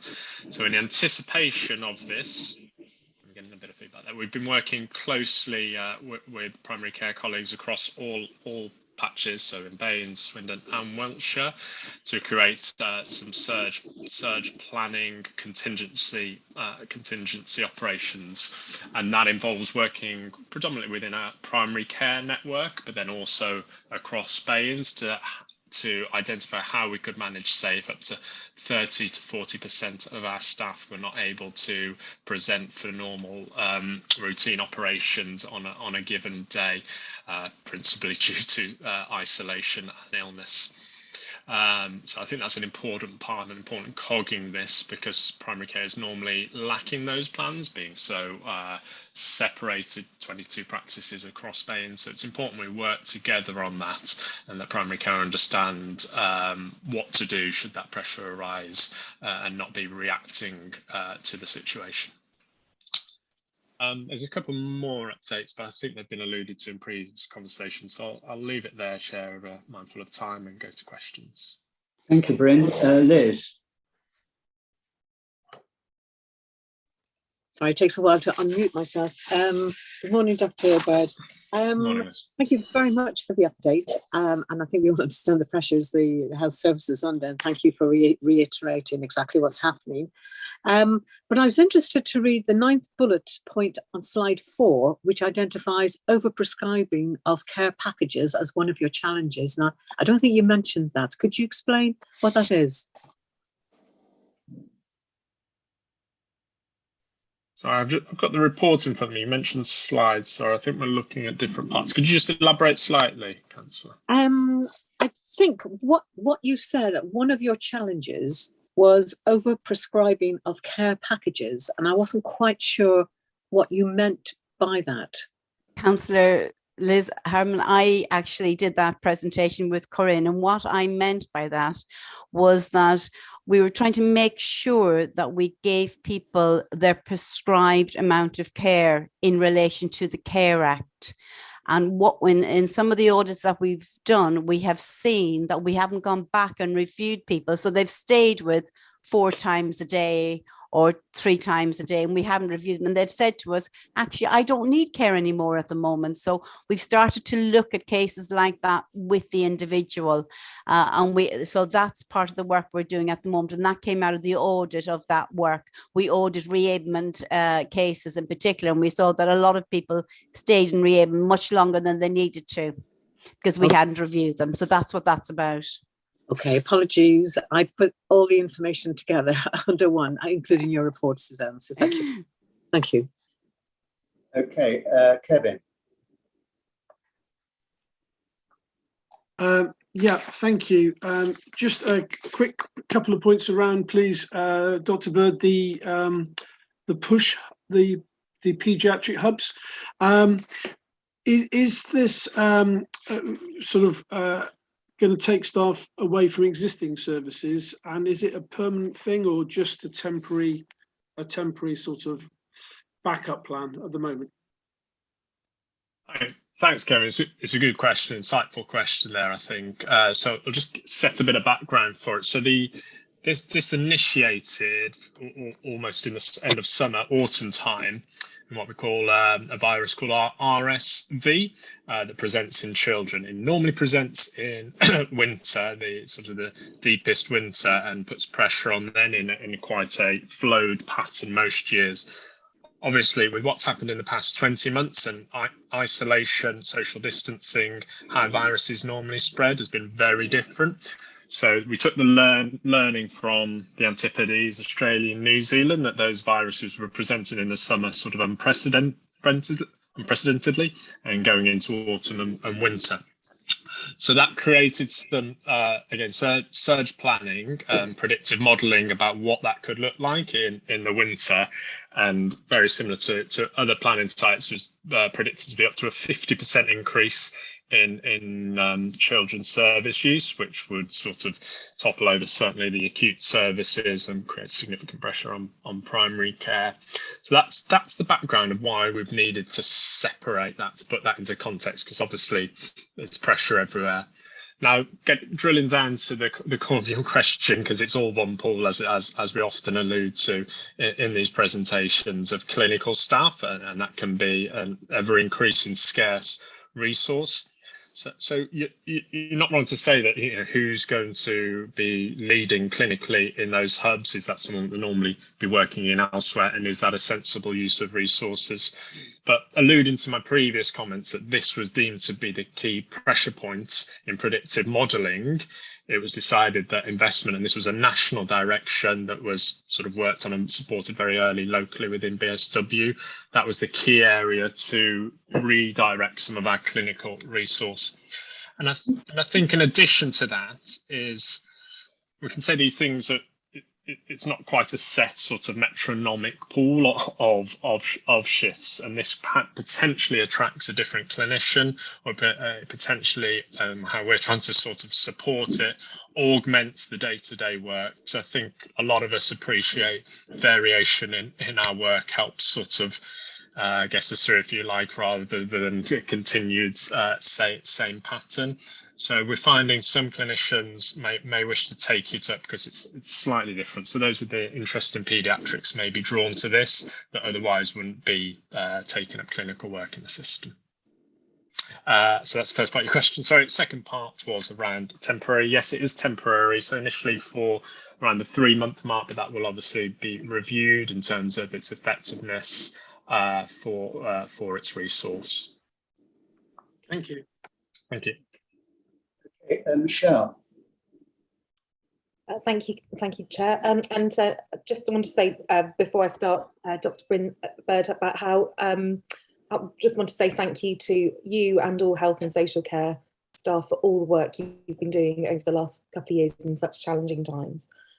Just got a couple of questions. My first one is about the temporary care facility. I just wanted to know how well that's being used, and also if you envisage that going on for any set period of time, and is it something that you might consider you might need in the future as well, because presumably COVID isn't going to go away and there will be pressures on health and care systems going forward into different winters and everything else. So I just wondered if there was any need for that, do you think, in the field? I appreciate that's like asking you to look into a crystal ball and asking how long a piece of string is, but just be interested to get your thoughts on that. And also, I noted from your report, you talked about lots of people in the area haven't been vaccinated, even had one vaccine. And I just wondered, I see various pushes on social media and stuff like that, but I just wondered if there was any other work behind the scenes being done to increase those numbers. Thanks, Councillor. Could I just clarify, you cut out when you said which care facility? So you're alluding to the site on St Martin's and the care hotel? It's the care hotel, yes. The care hotel. Yeah, absolutely. I mean, so it's being stood up, this week as we speak. So it's a very live situation, Councillor. And so the previous expected modelling was that it would easily be reaching capacity over these coming weeks in surge planning. As we saw, from sort of the Nightingale hospitals 20 months ago, these things don't always play out how we expect. So I think we do have to take some of the learning, and if it's an effective use of resource. But it was there was working with all partners across the system, across all of the BSW system, to understand how we could use our resource to meet the critical incident the RUH are facing. And this was the key priority to help support it. So I think there's no doubt that it wasn't that despite the speed, it wasn't taught through with all partners quite effectively. As you suggest, will we need it in the future? I can't say we won't do. Every time there's a wave, the situation changes, and I think with the notable pressure on staffing, especially, I think that's really played a part in this one. So if that sort of continues into next winter, I'm sure we'll have to look at the learning and the planning that's been done in this care hotel and see if it can be used and redeployed effectively. And sorry, the second part. Sorry, I forgot. The second part was just about how to encourage what you're doing behind the scenes to encourage vaccination take up. There's the team work daily on that. Our BSW vaccination team, along with HCRG on the ground operationally, to use all forms of comms, social media, radio, paper, traditional comms to get people vaccinated, working within minority groups, having very visual presence at sites of low uptake. Both of the vans and promoting if there's pop-up sites in those areas. Active, still a very high priority within commissioning and with our partners, despite the winter pressures that this takes place. I don't know if anyone from the comms team wanted to come in on that, but yeah, absolutely a high priority alongside managing our pressures. Okay, thank you. Bryn, the pandemic in itself has accelerated the use of technology, and certainly it's been an asset for GPs, but there's a great hesitancy amongst certainly the older part of the population in approaching GPs, and of course with the pressures on GPs, lots of people are hesitant about making approaches to GPs if it's appropriate. Now, when you consider that 30% of the population no IT facility, how can you address the problem of those members of public having confidence that they can approach the GPs? Yeah, it's a fair question, Chair. And it alludes to that tricky balance of the messaging that we help support, say in this case, primary care with. And there's obviously a variance, isn't there? And a lot of our care isn't perhaps deemed urgent or perhaps necessary to reach us. I mean, we can employ other services, as I mentioned, the pharmacy, 111 service, look into self-care. That message is still always appropriate, because that takes up a lot of our clinical time and then perhaps takes away from where it's needed as a higher priority. So I think that message remains. But But you're right, the flip side of that coin is, and I say this every day when people phone me up, I often get a patient say, I didn't want to bother you, and they've been sitting on what I consider a pressing problem for months, and so, say in that individual consultation, then that shouldn't be the case. We're always open, and we wouldn't want anyone to feel like they couldn't present with a notable concern that required clinical input. And then from our practice point of view, we aim to get that messaging right that goes out in our text messaging on our website, on our telephone messaging services, etc.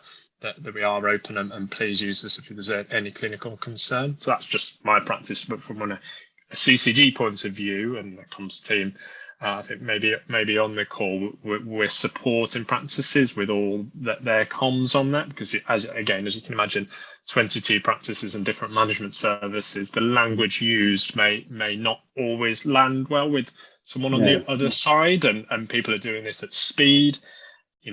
Perhaps we're alluding to previous pressures very quickly and without consultation and feedback from others within the practice, and sometimes that's not always quite the right message. So we've been very proactive over these last few weeks that is supported and we get that balance right.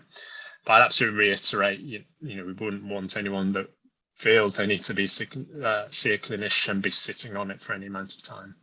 No, it's references made to me are such that sometimes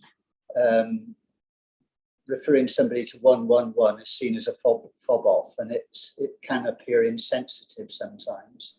So it's a very delicate balance that you have to manage. One is there to support patients when practices aren't open if they deem there's an urgent need, but within hours, if there's a concern, urgent and non-urgent, best it's supported initially by the practices themselves, and we wouldn't want that to be seen as a fob off in the slightest, really. I mean, there's very rare exceptions, Chair, and as alluded to, it could be a particular staff shortage that day, and the demand on the urgent service is beyond, is right up and perhaps even beyond capacity, where the safest thing to do may be just to consult one colleagues within hours, just so there's a sensible triaging of how urgent the situation is and to manage it. But I'd reiterate, those situations are rare and only employed, in extremis, really. Ruth. Yeah, thank you.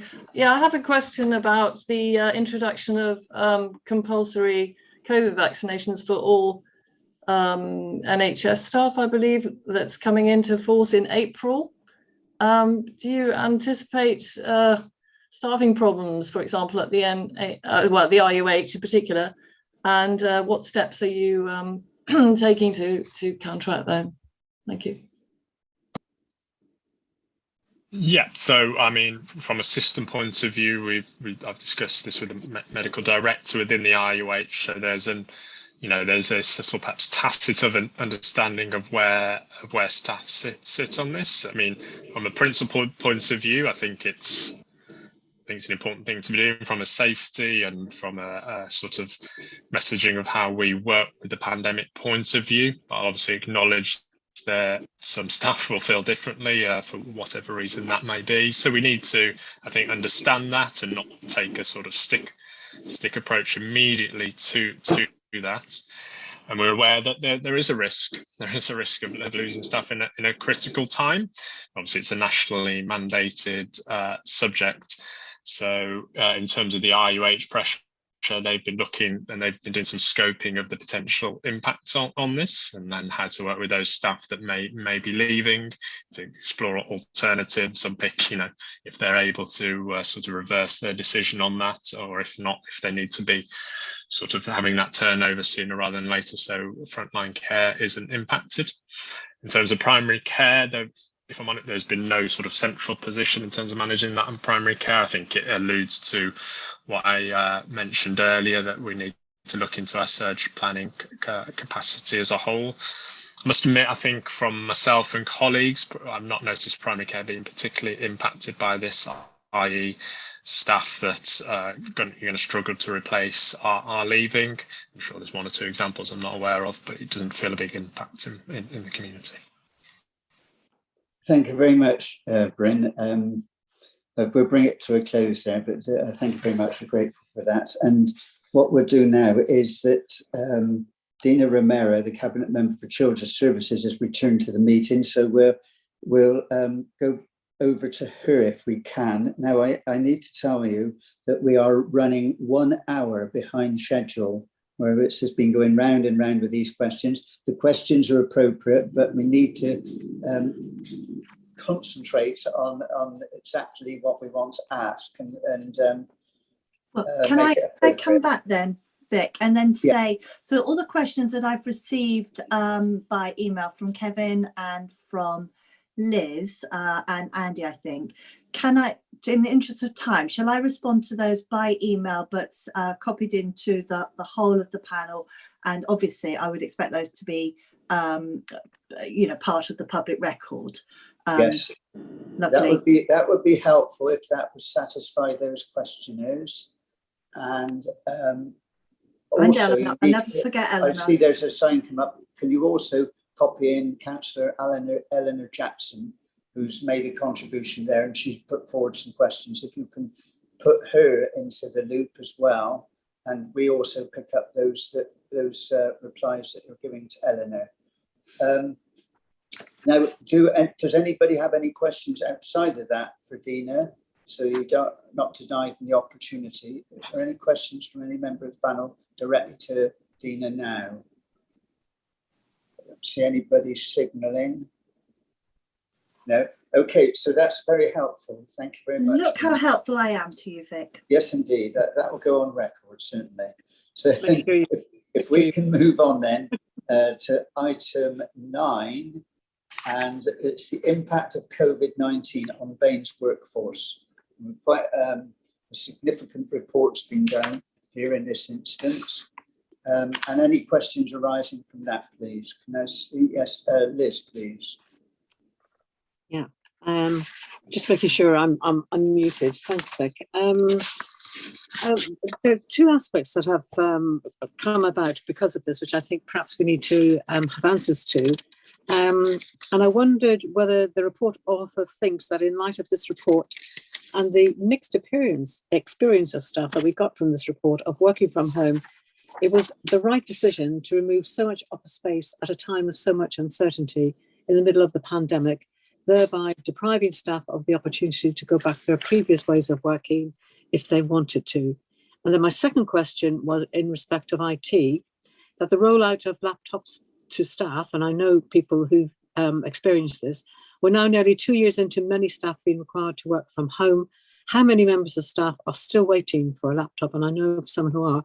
And what's the timescale for them receiving what they need to do their job? So it's about availability of office space and laptops. Okay, thank you. Right, who would choose to answer that? I'm here and I'm the author of the report, so I'm quite happy to answer those questions for Councillor Hardman. Firstly, thank you very much for asking me to attend and letting me share the work that myself and my colleague Matt Harmer has done.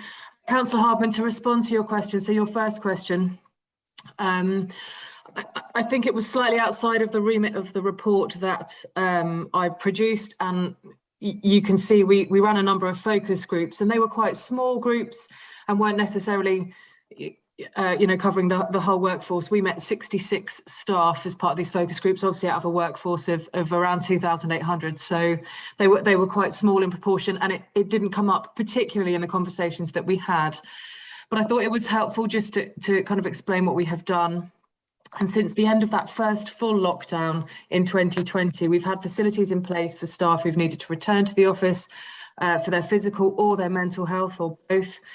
Over the summer last year, as things opened up even more, we opened up a number of bookable hot desks in the Guildhall and the Hollies, and collaboration and team working spaces in the Civic Centre, so that teams could meet if they felt able to. The discussions that we had with the focus group participants made it clear that staff, as you suggested, were really pleased to be able to meet colleagues and work more collaboratively and get that human connection again, that has been missing for so many of us for such a sustained period now. But staff were also quite clear with us that they enjoyed the benefits of working from home, particularly around saving, commuting costs and time and energy. One of the other indicators we can look at are the staff surveys that we took throughout the pandemic. Again, they weren't included in my report because we couldn't determine if there were gender differences, and that was obviously the aspect of the report that you'd asked me to focus on.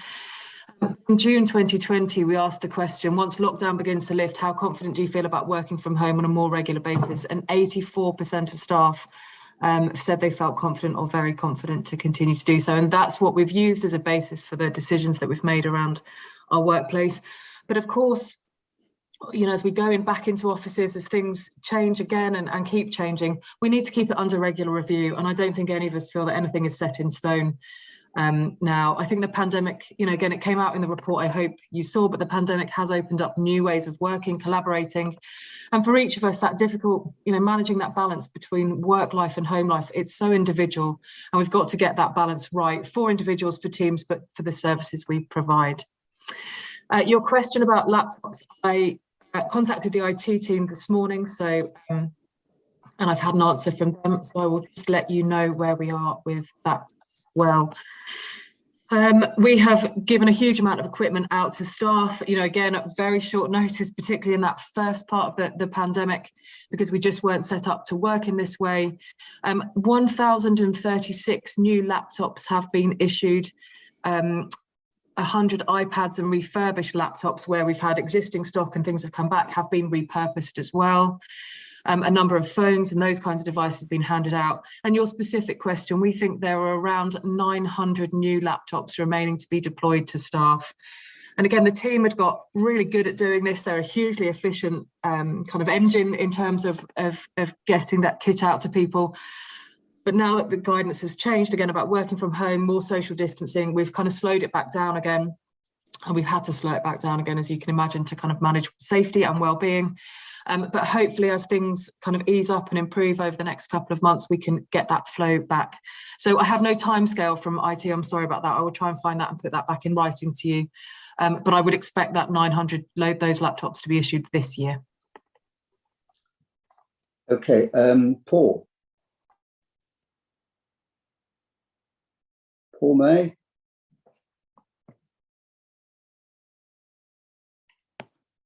No, we seem to have lost Paul. Oh, no, sorry, Chair, I'm having problems with my computer. Right. Hello, Cherry. I've got a couple of quick points. I picked up all of the points you were saying around the equipment. Are you doing workplace assessments for people who are working from home? Because I'm aware, sat in this uncomfortable chair with the heater not working, that it can be quite stressful for staff. And although you've reported headlines, individual people probably do need a workplace assessment from home. And the second question was that the report is very full and very officer focused. I was a bit surprised in thinking about what the impact was going to be on the communities that we serve. In particular, I'm thinking that the planning office is closed, and every time anybody raises a query on planning officers are saying, "Oh, they can't run off copies and things like that." There's the other side of it is that the staff then get quite distressed when they can't provide the level of service that they require to the public. So two quite difficult questions, I think. I'm sure you'll answer them. Thank you, Councillor May. It's nice to see you. Yeah, firstly, we undertook and we asked staff to undertake their DSE assessments, so the assessments around your display screen equipment and how things are set up. At the beginning of the first lockdown, we've asked staff to review them continually, but we were just having a conversation actually for Health and Safety Wellbeing Committee that we are going to do another push now and ask staff to go back and review them again. I think, as you say, people are sitting and working from home in different circumstances and difficult circumstances often as well for much longer than I think we had ever envisaged. So yes, we are certainly doing that. We've provided, again, I think it's in the report, haven't we? We've provided around 500 office chairs out to staff And we are still doing that. And for new staff that join us as well, we are now supplying chairs directly to people at home. But we do need to keep doing those reviews. Absolutely, I completely take your point there. I also note your point about it being quite officer focused. I reflected, and the report that you're reading is really the reflection of the discussions that we had with staff and the kind of issues that were coming out, particularly around wellbeing. You saw the themes there. We probably didn't focus enough around the community work. The discussions with the community hub were obviously part of that. You'll see one of the recommendations in the report is for us to hold more focus groups around Easter time and do this more. I think there was a real appetite from some of the staff that we spoke to and some that I know we didn't speak to who would like to have taken part in them, to do this more and to have, you know, that opportunity for a partly cathartic but a much more detailed kind of qualitative conversation, two-way conversation. And I think that community aspect really does need to be picked up. So I will kind of add that in as we talk about the recommendations, and I'm more than happy to bring more back to you if you'd like me to. I'd be really happy to kind of continue this piece of work. Especially, Cherry, the most vulnerable, you know, the access into one-stop shops and things like that were very difficult. And when we were closing down, you know, not everybody's on the internet. You know, it does affect the service that we provide to the most vulnerable. Thank you. Yeah, appreciate that. Thank you, Paul. Thank you. Joanna. Hi, thank you. Hi, Cherry.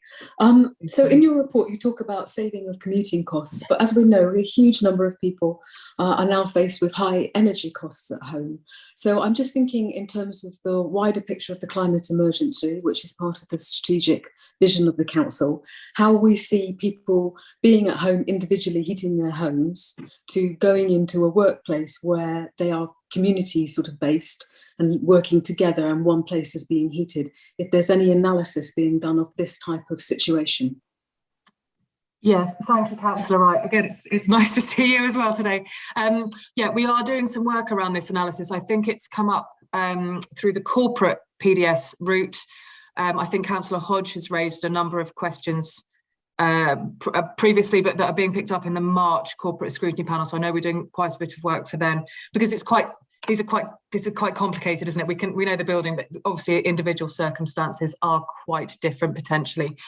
And because we're not yet back in the civic centre and using the space in a more routine way and kind of working out what that means again for individuals and where colleagues might base themselves in the civic centre or in the Hollies or in the Guildhall and work flexibly across our locations, our desk-based staff, obviously I'm talking about. So yes, we are doing that piece of work, and we recognise we need to do it and keep doing it as well, because it's not a straight line. And we need to, you know, factor in the mileage and the travel impact and using public transport. Again, I don't think it particularly came through in my report, but we certainly heard from colleagues who used to use public transport very regularly and are very reticent about doing so at the moment and have been over the last 20 months. And again, that needs to change too. So yes, the climate impact and trying to measure that, the climate impact of the decisions we're making is part of the work we're doing. Andy. Thank you, Chair. Thank you, Cherry, for a very detailed report. It's impressive. I want to question you, if I may, about the council workforce, which is page 24, section 3. In that section, it talks about the fact that there are 1,607 fixed term equivalent staff working for Baines. And then in August 2021, it goes up to 1,997 fixed term equivalent people working. And in that period, a care home also came into your area. So if we subtract that figure from the 1997, it appears we have 130 extra staff during that period from March 2020 to August 2021.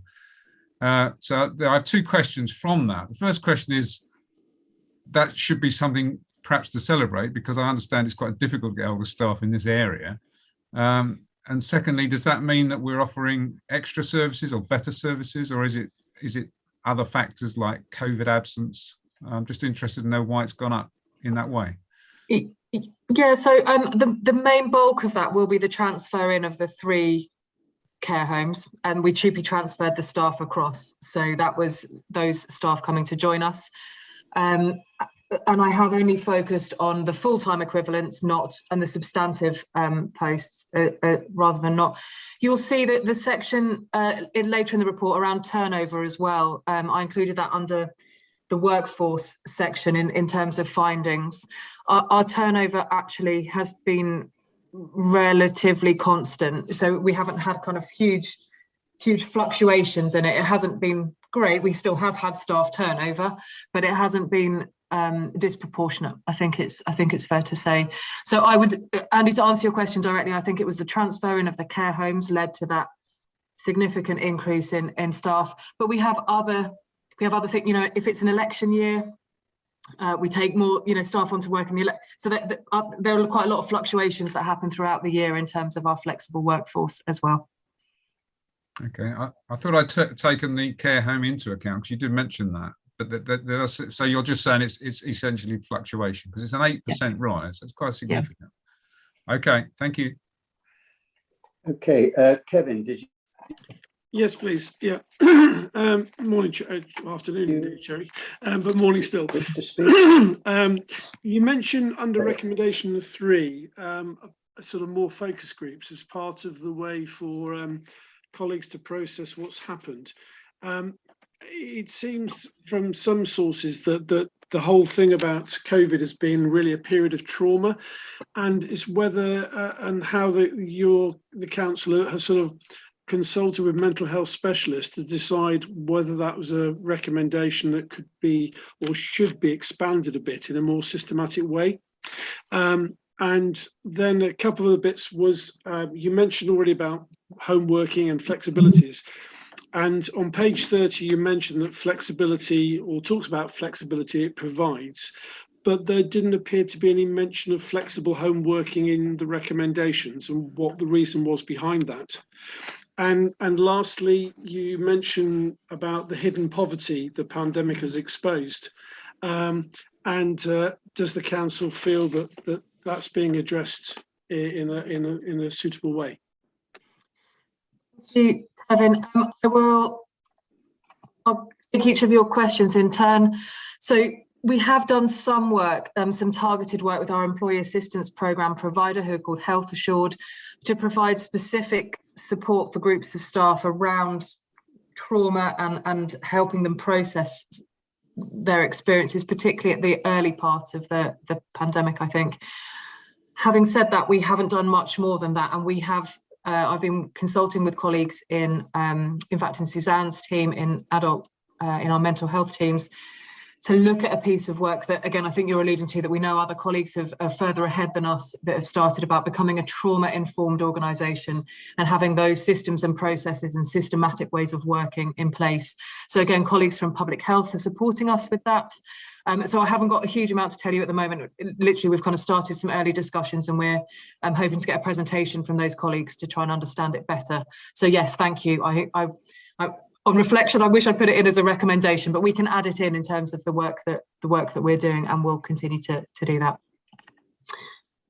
Your point around hidden poverty, we've got, that we have 3 key principles in our corporate strategy, and one of those is that focus on prevention, and that includes much of the work I know that you look at as a scrutiny panel here, including things such as reducing health inequalities, which, again, my colleagues in public health started a really good discussion with our corporate management team about just before Christmas and before the kind of latest COVID wave. So I think things are probably slightly further behind than we'd like them to be given the current circumstances. We're just in the process of reviewing our service plans, all our corporate service plans for 22-23 now. And I know that a number of projects have been listed under that corporate strategy principle around focusing on prevention. And I think we've got more work to do to kind of flesh those out and bring them forward. We're also, again, doing work with colleagues in HCRG and 3SG to consult on the future of our community wellbeing hub and how we transition the amazing work that was done during the pandemic into kind of business as usual and stop being a kind of emergency response service and hub, and into how we kind of work together and join those services up and really focus on that hidden poverty, or on poverty generally, but also on the hidden poverty. So I hope I hope this year it is going to be given the priority that it deserves. I think it will be. And your final question about flexibility and working from home, I haven't made a recommendation about it because I think we have really good policies in place already. We have something called a blended working charter that we introduced last year. And again, we haven't enacted entirely yet, but as the Civic Centre is reopened, then we will do. And we start from the position that all work is flexible unless it can be proven why not, rather than the other way around. And we want that to be our culture and that to be our norm. Okay, any more speakers? No, I don't see anybody. So Sherry, reading the reports, it's immensely interesting, and the list of recommendations are wholly appropriate. I see it no different to any large industry. It's an interpretation, and it's not exceptional. But you are extremely reactive. You react to 84% of 66 people. That's what it means. And some of what you've been engaged with, I would say, were very extravagant. The Civic Centre, that building was only completed 4 or 5 years ago, brand new, at immense cost at the time. It's been gutted now. It's been gutted to the extent, as Councillor Hardman says, that no employee can return at the moment. Yeah. So they don't have that option. You're using graphic designers to elaborate on whatever scheme's there. And it just seems a huge extravagance when you're implementing so many cuts to your budget. And I would put that as a criticism, but as the list of recommendations, we have to go with them because they're wholly appropriate. Thank you. Okay, so we'll move on. So I've just made that point of the budgetary concerns. Thank you. Okay, so thank you all then. So we move on now then to item 10, the draft budget assumptions for 2022-23. So who would like to, it determines itself as it determines it. One point there is that we will need to increase council tax to enable the council to fund inflationary pressures, increasing in-service demand and ensure a fixed income stream for the council. Now, I don't know if anybody has any questions on this, but certainly I have some criticisms, but I'll do that more so when I sum up. Are there any questions or comments that members would like to make? Kevin? Yeah, You're thank on you. mute. Thank you. Sorry, Vic. The question was really a couple of questions. One around, can somebody just state whether there will be services that will provide less than they currently offer after the possible savings have taken place? There seem to be a lot of amber coded proposals, and what would happen if those savings don't materialise? And lastly, what were the new things being brought in with the budget? Right, Mandy. Thank you, Councillor Pritchard. So, and thanks first sight of the questions, Kevin. That was very, very helpful. So your first question, wasn't it, about possible savings? I think the first thing I would say, if you do look at the budgets, quite a few of the lines are about rebasing the budgets as well. And we know in some areas, for example, we've got less demand. So for physical disability budget, that has been, and even pre-COVID, that budget, the demand on that budget was reducing. And I think Councillor Jackson might have mentioned commissioning services earlier and a couple of other budget lines in adults as well.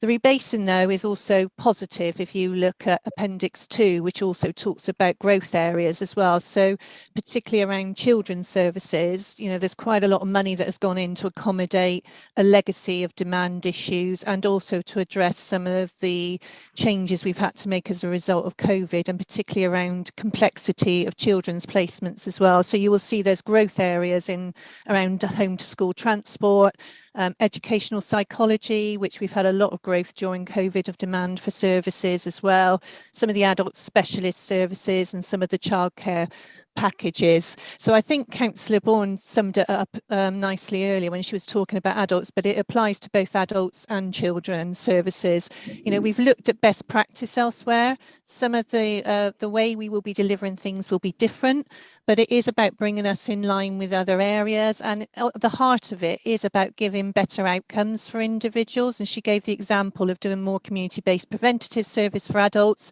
and certainly around foster care, it's about getting a range of foster care measures available so that we don't have children in residential care, which is obviously better for them, and it makes sure we're spending public money wisely as well. So the tenet of the budget is actually about getting better quality of life and better services for individuals, and through that change programme. And I know Suzanne mentioned she's going to give quite a detailed review at the next meeting. The other one on Amber, the Ambers mostly relate to timings of savings, Kevin. So some of those budget savings will be delivered very quite easily, you know, when we're doing rebasing of budgets, for example, from the 1st of April. Some of the others, the risk around them is around timings and making sure that we're closely monitoring when we're delivering those as well. And they won't all necessarily be on the 1st of April. So it's about managing that budget process. I work very, very closely with the accountants and with Suzanne, Mary and Chris to make sure we're very closely monitoring those budgets, and we've got quite robust measures in place moving forward. You did ask the question, what happens if we don't make those savings? Well, as managers, it's our responsibility to look at what that looks like across our budgets. And it's my sort of broader responsibility to look at how budgets are looking for each of the 5 directorates that I've got responsibility for as well. In addition to that, we have to put detailed risk and robustness statements together around our budgets. And so our Director of Finance is making sure there is contingency available, that, you know, if we did get small slippages in some of those budget lines as well. So there is a whole corporate finance machine that looks at that and looks at our risk reserves as part of that process. With regard to new initiatives, we probably haven't got time to discuss today, but we have got some very sort of quite exciting plans in place in both adults and children's about changing things for the better for our communities. And I think it'd be really good for the panel to hear about what those look like. And I think Councillor Bourne mentioned that the one that cuts across both of those is transitions, and looking at how we engage earlier with young people as they move into adulthood and into our adult services as well. So I would suggest that, you know, it's through those transformation programmes, and we're more than happy to share as many of those proposals over the next few months to better inform the Cabinet and get your the scrutiny panel and get your feedback. Right, Liz. Right, Mandy, I hope you're not going to take this personally, but this happens every year.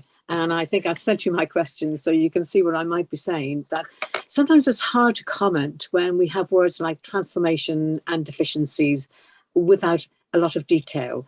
But what I am going to do is delve into two or three very concrete examples that I'm hoping you're going to be able to give me answers on. So firstly, I'd like you to tell us how you're going to achieve the savings in the library and information service. And secondly, in respect of Bath West Children's Centre, is this linked in with the proposal for family hubs in changing the delivery of Bath Children's Centre? You're saying you're not going to close it, but you're going to change the delivery. And I wonder, is this linked in with family hubs? And then finally, the question about home to school transport linked to alternative provision. Is this proposed saving linked to the development of Culverhay? And should Culverhay be included in the draft emerging capital schemes? So 3 questions there. That's it. Thank you, Liz. Apologies, it took me a while to get off mute then as well. I had the same problem. I'll answer the first one, then I'll let Mary and Chris come in on the second and the third one, because they've got some more additional information on that. So with regard to library services, this is about a range of measures, a package of measures, where again, we are looking to actually increase opening hours as well. And again, building on best practice that has been undertaken elsewhere. So if you look at our neighbouring local authorities around the west of England, all of them have actually put in a system called self-service, which actually doesn't, still you maintain opening hours, but actually enhance them. They're not always staffed those hours, but libraries are much more accessible, and we're looking at whether that is certainly an option through Keynsham and Midsummer Norton to improve services in those areas. We also want to look at our outreach services as well and see whether we can do that in a better way and do more of our sort of home delivery type activities or delivering books through hubs as well. So that's one of the other areas that we're going to look at as well. And we really appreciate that we'll need to do more detailed planning on that, and those thoughts are currently being worked up as we speak at the moment. But like I said, it is building on good practice from elsewhere as well, and we want to share more information than that, but as a package of measures so people can say what the strategy for that looks like. But if you, like I said, if you go onto the websites of the other local authorities, their libraries are open a lot more hours through extended use. So this is the one that we're directly managing, and looking whether we can do more in outreach around deliveries into hubs of buildings, into local hubs, and through our home delivery service. Mandy, could I just ask you before you go on to alternative provision, so how are you making the savings if the library is going to stay open longer? Are you going to have fewer staff but more of the kiosk arrangements that we know of? It's not the kiosk arrangements as such. Yeah, there will be, like I said, it will be through some of looking at some of our back office staff as well. And actually it's actually staffing it at peak demand hours as well, and looking at the hours that the staff do operate. Okay, thank you. And alternative provision, that's going to go to the other officers. Yeah, I'll ask Mary to, apologies Liz, I'll ask Mary to answer the family hub one, then Chris can talk about home to school and alternative provision. Okay, thank you. Okay, Mary.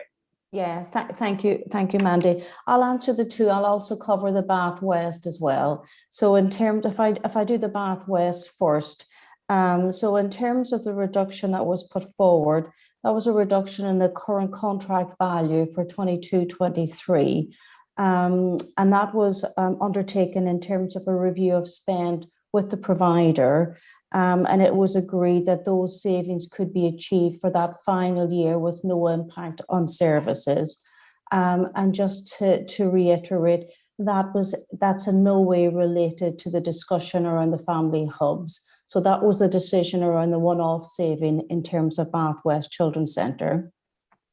In relation to the family hubs, we were really pleased to be able to submit a bid to the DFE around an opportunity about looking at how we expand the remit of children's centre services from 0 to 5 to 0 to 19, and really look at that broader provision around our children and families with SEND as well. So we have submitted a really good bid, and that was a multi-agency bid. We'll know in March if we've been successful, because the DFE are saying they will award up for 12 local authorities. But I do know, in speaking to my colleagues across the Southwest, there's been huge interest in applying for that fund. But we are really keen to be successful. And what the funding would give us the opportunity to look at and scope out with our communities, with our families, with members here, around how we could transition from what is a current arrangement where we provide services 0 to 5. Well, how could we look at making that offer 0 to 19 and or up to 21 or 25 for our young people with SEND? So we've shared the information that we've made the application. If we're not successful, we'll have to rethink about, because we would have an aspiration, how do we look at in terms of using our resources as best to support our vulnerable families? So I'm really hopeful. I spoke with the DFE last Friday and I've asked them to advocate that we can get the funding, but we're not guaranteed because we're in competition with other local authorities. But one is not related to the other, Councillor Hardman, in terms of the savings being offered around Bath West. But actually our aspiration would be, how do we attract further investment and expand those services up 0 to 19? Okay, thank you. Okay, Chris. Thank you. Thank you. With relation to your question to the AP provision, the core behaviour proposal, there's a piece of work underway at the moment to look at the feasibility of locating all of our alternative provision on one site, which is a Culverhay site. Currently, secondaries on that site and primaries in Keynsham. If we get that relocation, which we believe we will. It'll have lots of benefits. One of them will be that we will have reduced transport costs from moving children from Bath to Keynsham. In relation to the capital programme, the funding for it will come through our schools capital funding, which is a provisionally approved budget.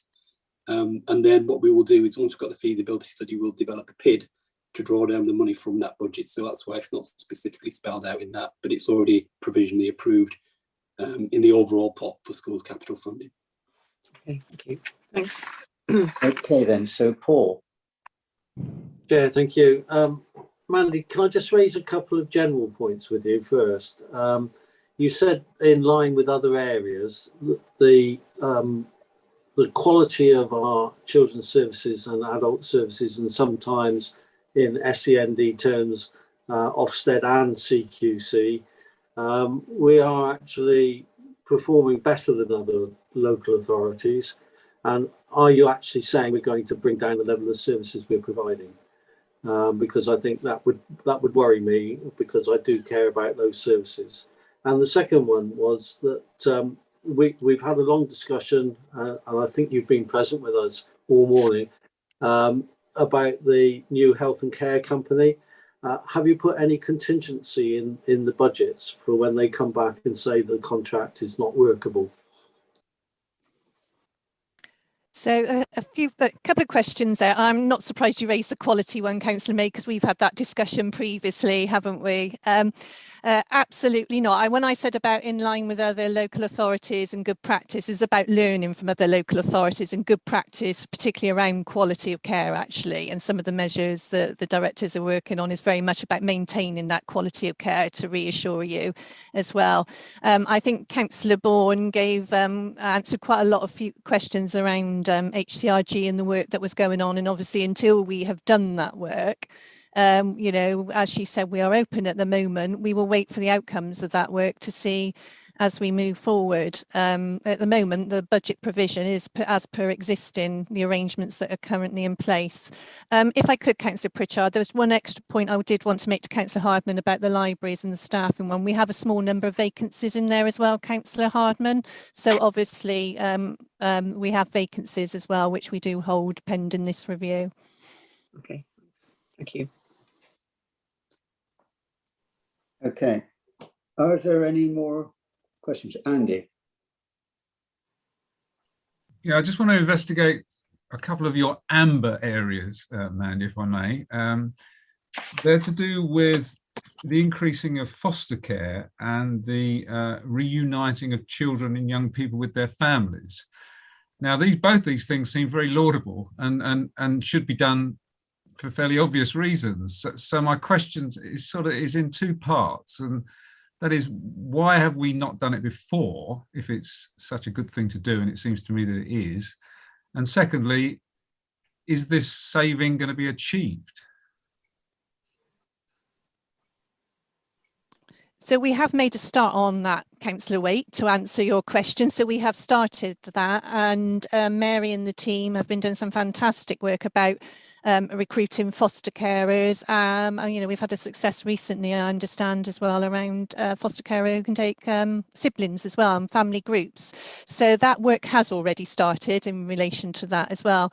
As I said at the start, it's more about the timing of some of these savings as well, because we're reliant on recruiting, you know, foster carers to enable us to deliver that. And some of it has been getting the staffing on board as well to support the team, because as I'm sure you appreciate, they're incredibly busy at the moment with the demands there are on the service. So we've had to bring in some additional resource and get that on board. So it was very much around those timings. And it's like I said, we have started those projects already. So just to reassure you, we haven't sort of sat on our laurels waiting for the budget to go through. Some of that good practice has already commenced, and the work on that. Okay, any more questions? Can't see anybody showing.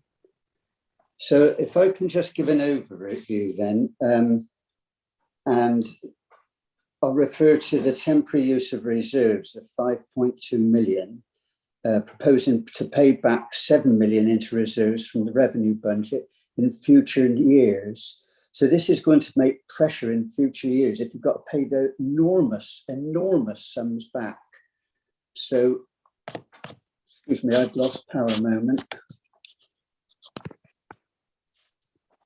Right, sorry. It's going to produce enormous pressure in future years, and I have to question whether this is an unnecessary use of reserves. So we've talked about foster care and a transformation project, and there are bits in the budget this time to say, well, for the next 3 years, save £711,000 every year for the next 3 years. We're explicit in saying we want to increase the number of foster carers to reduce service costs. Now, foster care recruitment plans have proved to be notoriously difficult to execute. And I'd be interested to know exactly how the council plans to recruit more foster carers, because unless the foster care service is as effective and efficient as it can be, and unless you have a strong comms campaign to back it up, you simply will not get results, which means these 711,000 year-on-year savings will not materialise. Now, you have said that you've had a degree of success in recruitment, but to say that when you're making such enormous ongoing savings year on year, how you can expect to maintain that position, I'm highly sceptical. And in last year's budget, £540,000 was earmarked to improve youth centres. This wasn't pursued and has been removed from this year's proposal, so I would call that a significant cut to youth services. I don't know if anybody can, Mandy, you can comment on those. Thank you, Councillor Pritchard. I'll take them in individually the order you gave them in. So if we talk about temporary use of reserves, to extent that, like I said, we are still in the transition year coming out of COVID would be my point. And 22-23 is still going to be a challenging year. And as you're aware, we received government grants, particularly on some of our income losses up until the end of June in 2021. The temporary use of that reserves is to allow our income streams to recover. So particularly around our commercial estate. You're suggesting this is just a recovery from the effects of COVID. It wouldn't be about building a ring of steel. No, it's absolutely to do with the income recovery issues around heritage, around commercial, like I said, commercial estate income, and some of the demands that we've had as well, which we know will carry on into 2022. So that is the reserve aspect of it. I'll get Mary to come in and talk about the foster care project and talk about the youth facilities as well, because that was for a very bespoke project. But just to reassure you, we have still retained with some of our leased facilities the responsibility for maintenance around some of those buildings as well. And Mary and I were having a discussion, and that will be built into the corporate plan maintenance programme, and it's part of sort of the wider youth considerations, youth service considerations that Mary's just spoken about. But I'll hand over to Mary to talk about foster care recruitment and then sort of the plans we've got with the youth networks as well. Thank you, Mandy, and thank you, Councillor Pritchard. So in relation to the Children's Transformation Programme, I think colleagues who are also in the corporate parents will know that for a couple of years we've been looking at how we could increase both the number of in-house foster carers, because many of our children are placed outside our 25-mile radius. So for some time we have wanted to have a dedicated project that looked at increasing the number of our foster carers in-house, which will do two things. One, about supporting our children locally within our families. And then secondly, across Bath and North East Somerset, across the southwest, there's also a project looking at the sufficiency of placements, because within our residential market, and I said this is across the southwest, there are some real challenges. So again, we want to look at what's the range of provision. There, for some children and young people, it is appropriate that they're placed at distance, and or it's appropriate they're placed in residential. But where possible, we want to ensure that we exhaust all of our in-house foster carers as a priority. We have also, as part of that fostering project, we have been using a recruitment consultant. which is something that the local authority had not done before. So we have got a marketing executive who's been working with us over the last number of months to both promote and increase the range of foster carers. And equally at the same time, we have got, as part of that fostering project, we are looking at how we can use our foster care service to support children remaining within their birth families. So when children can no longer be accommodated within their families for the variety of reasons, we would always look to what can we do to manage that risk and keep children at home in the first instance. So the extension of that fostering project, where we have some foster carers who actually will wrap support around the family to try and keep those children at home, is the other element of the fostering project that we've done. So twofold, one around increasing the number of foster families who will provide placements, but then we're also developing how we can support parents to parent even better with the support of our expertise of our foster carers. So that's the bit around the fostering project itself. In terms of the reunification, again, we had been working last year, and it's bearing fruit going into 22-23, where we've been working with the NSPCC, who've got a national project around reunification. And again, this is looking at those young people in care where we are exploring is an option of returning to family and or connected care is something that would be in their best interest, because we know nationally there is quite a rate of young people going home unplanned that could perhaps result in those children coming back into care. So again, we've set ourselves a target of working with 8 young people in 22-23. But again, we'll have to do that based on a care plan, what's the risk analysis, and how best we support that. And that's a joint program between Children's Social Care and our Connecting Families program. So Children's Social Care will work with the young person, but again, we will use the expertise of our Connecting Families program to work with the parent or carer. So that's the update on both of those projects in terms of the fostering program. We're really excited about trying to increase the number of foster families locally, because we know if we can continue keeping children connected in our schools, using our services, that's a better overall position for those children and families. Of course, there are exceptions when young people may need to be placed at distance, but we do that on a risk-based approach for all of our young people. In relation to the element around the youth, the capital program, which is what Mandy had referenced to in relation to youth, that was around a capital borrowing about refurbishment. And as Mandy has already said, we will include that within our capital program for 22-23 in terms of any of those requirements around repairs that we need to do.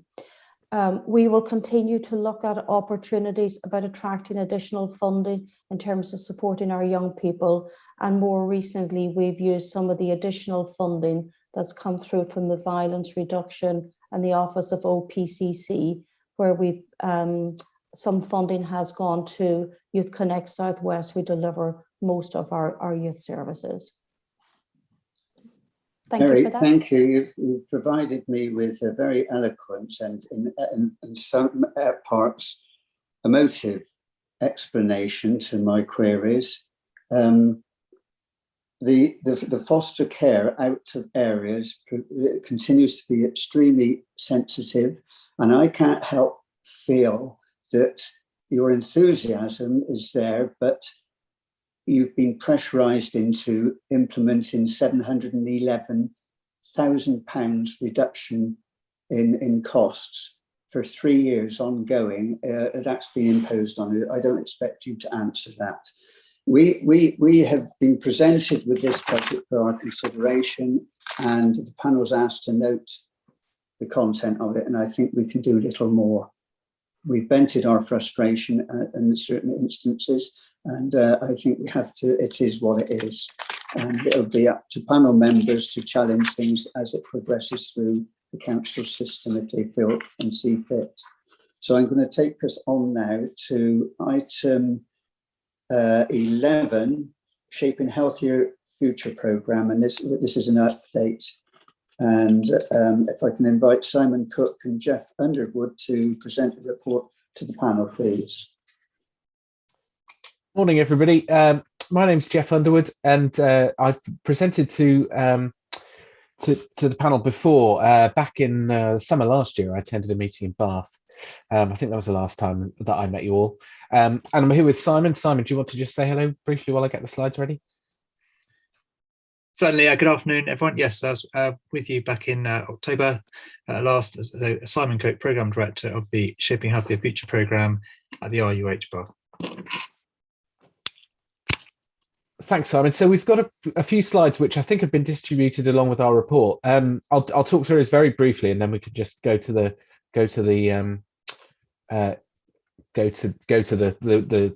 sort of recommendations in the report. So hopefully these slides are coming through. In October, Simon presented to you the health and care model that we developed, which we did come to talk to you about as well previously in July, when it was kind of work in progress. This slide is just to remind you about the detail of the model that you saw back in October. I'm not intending to go through this again in detail because that was the subject of last time we presented. Since then, we've carried out a public engagement exercise to get feedback on the model. So we ran that between 2nd of November and 14th of December. The numbers on the right give you an idea of the scale of the engagement, and in fact, they slightly underestimate things because I was put these together with some interim numbers. It says here we did 51 events. I think the actual number is 65. The number of survey responses is about right, I think, and then and I think it's 1,441 attendees that we had at the different events we ran. The engagement was largely online, but there was an in-person element. So Martha Cox, who was running our engagement exercise, did go out to meet with some of the groups and individuals that we'd got in contact with. And the detail of that will be in the final report on this. So we held a series of meetings where we either we set up specific meetings or we attended meetings in person and got attend meetings online and joined the agendas of existing meetings. We also set up 2 open public meetings, which we promoted online and on the website. We did have non-online ways of engaging. So there were paper copies of our survey distributed to housing associations and GP practices, I think, and sort of posters and flyers and things that went out to promote what we were doing. And it says here the final report was due yesterday. We have received that report, but haven't really had time to sort of process it or to have it ready to present today. But that did come in towards the end of the day yesterday. The slide here summarizes some of the emerging themes. I won't read all of these points in detail. You've got a chance to look at those. But I think overall, the response was generally positive. We had some strong feedback on some elements of the model. So I see that somebody on the panel submitted a question asking about the digital by default part of our work. And a lot of people asked questions and raised issues with that idea of kind of digital by default. So we're certainly going to think about a different way of describing that. What we intended by that was to say that we think there's a big opportunity to make really good use of technology, digital technology, not just the technology and the apps and the devices and things, but also the data that goes behind that. And if we can make smarter use of data, we can do more to target services and find people who may really benefit from a health or care intervention, who we might not know about otherwise, and so on. People interpreted digital by default as maybe meaning something like, you'll only be able to get online appointments in the future, and it'll be really difficult to see people face to face and things like that. And that's not what we meant by that. So we'll change how we word that and how we explain it as part of the write-up after this. But overall, the support was strong, and we had some really useful feedback. And I think most of the questions that people had were more questions about the detail. So asking, what does this mean for me, or for my health condition, or for the place where I live, or for the service that I access regularly? So people want to know more about it. And actually, in the final report, or certainly in the drafts that I saw as it's been developed, we have some recommendations from the engagement about how we can improve the way the reports presented and the sorts of questions people were asking. But we've also got a lot of feedback about, and we've got recommendations to make about how to engage with the public on an ongoing basis about this stuff. And there's certainly a real appetite from people to just hear more about this as we develop the detail of these plans over the coming years. So there's some real food for thought there about how the integrated care system, the BSW partnership, can build engagement like this into all of its work, so that this is just, you know, part of a continuing conversation. So that's the detail of the themes that were coming out of the model, and then I'll just ask Simon to talk through this last slide on next steps. Thank you, Jeff. Yeah, so as Jeff said, the engagement report has come out this week, and we've got to review that, and we're very happy to share that with you before the next meeting for your comment as well. And we're keen to see to look at that in terms of what that means for going forward in terms of, as Jeff said, ongoing engagement. Crucially, and I guess the whole point of the engagement exercise is to see what and how we need to respond to that in relation to the actual model of care itself. And as Jeff said, there are some things there, both in terms of how we describe the model of care, but also the model of care itself that we want to look at and take into account that really valuable feedback that we've had for it. Interesting to just pick up on that example of digital by default, and I think that's certainly there needs to be a better way of us putting that across. But something that's come across very clearly to us, I'm sure colleagues will recognise this, is the impending shortage of labour, and we are looking at increasingly how we've got the challenge of ensuring that we've got sufficient healthcare workers for the future, but more importantly that they are focusing on the right things. We've got a fertility rate of 1.7, which is in England at the moment. I'm sure Baines is similar to that. It's the lowest since records began, and it's heading down year on year. And over the next 10 years, we've got a 25% increase in over 65 population. So we've effectively got a shrinking labour pool for a growing number of people who need caring for. And so how do we square that circle? Well, one of the key ways is using technology much more effectively, so that we can ensure that our clinicians' time is spent in front of patients rather than dealing with paperwork and doing tasks that actually in other sectors are being done by machines, for instance. So really important that we ensure that that's reflected in the model. There's also something about how we can communicate that more clearly, and so we're looking at the engagement report for some recommendations on that, but there could be some kind of video or narrated document to help bring that alive for the public. And then we're looking into how we then take this forward, because what we don't want this to be is a theoretical exercise of another set of slides that sits on the shelf and doesn't actually change anything. The pandemic has certainly highlighted the need for us to really improve how we deliver care into the future. A lot of trends have been accelerated, which has been a good thing in terms of people being engaged and engaging with technology, as an example.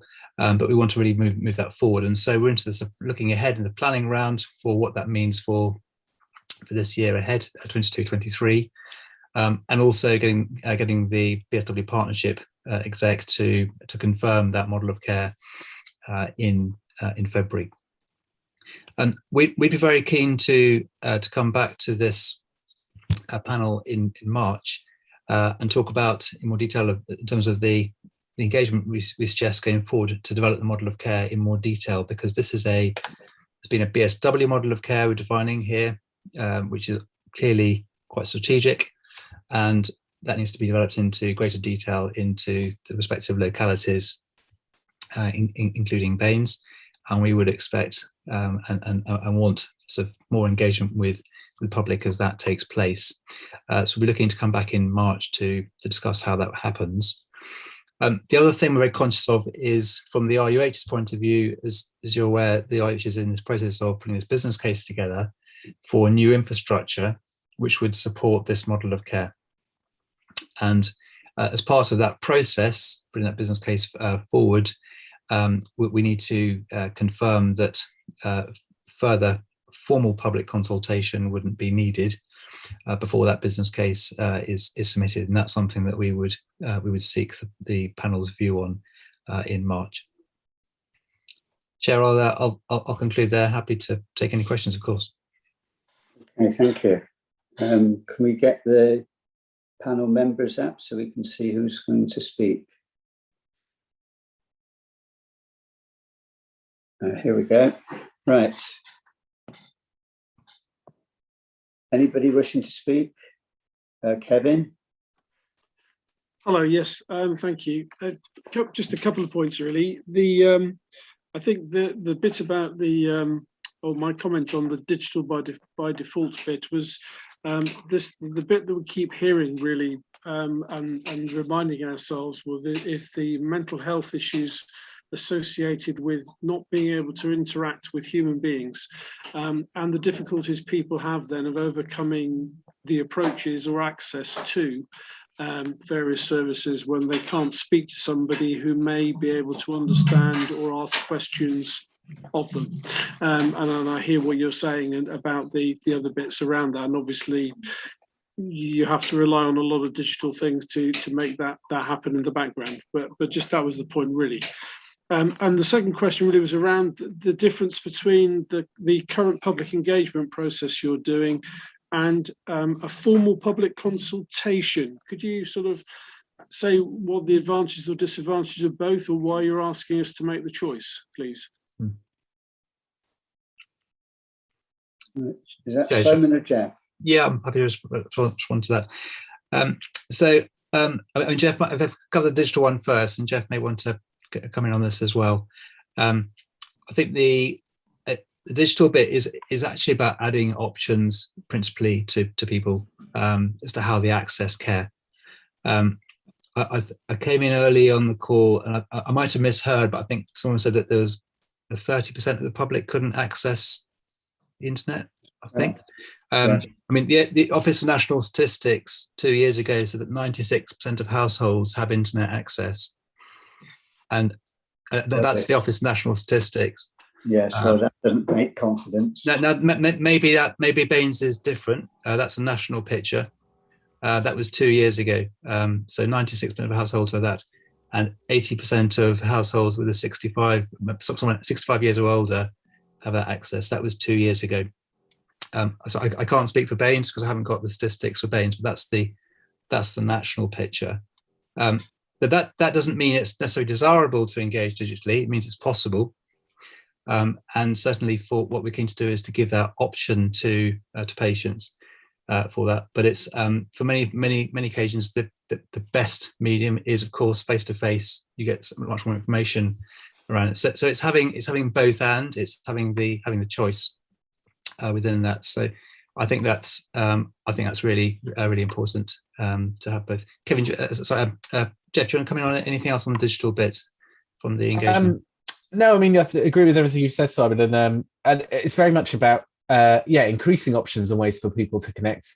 And we're really aware of every time this comes up as a conversation, people raise concerns about people who would be excluded by that. People talk about digital exclusion, you know, people who either can't get online or struggle to access things online. So we definitely do not want to exclude populations like that in anything we're doing.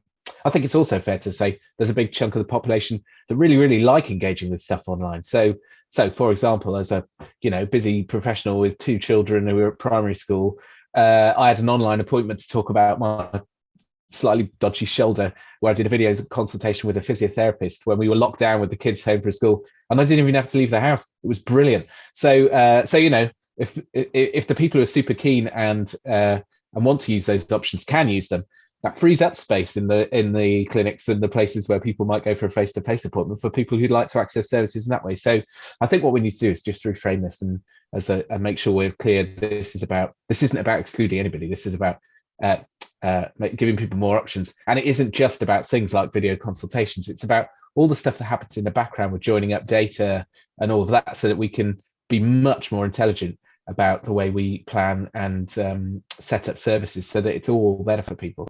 That's the idea. But we need to be careful about how we communicate this, because it's very clearly it's an area that people are really sensitive about.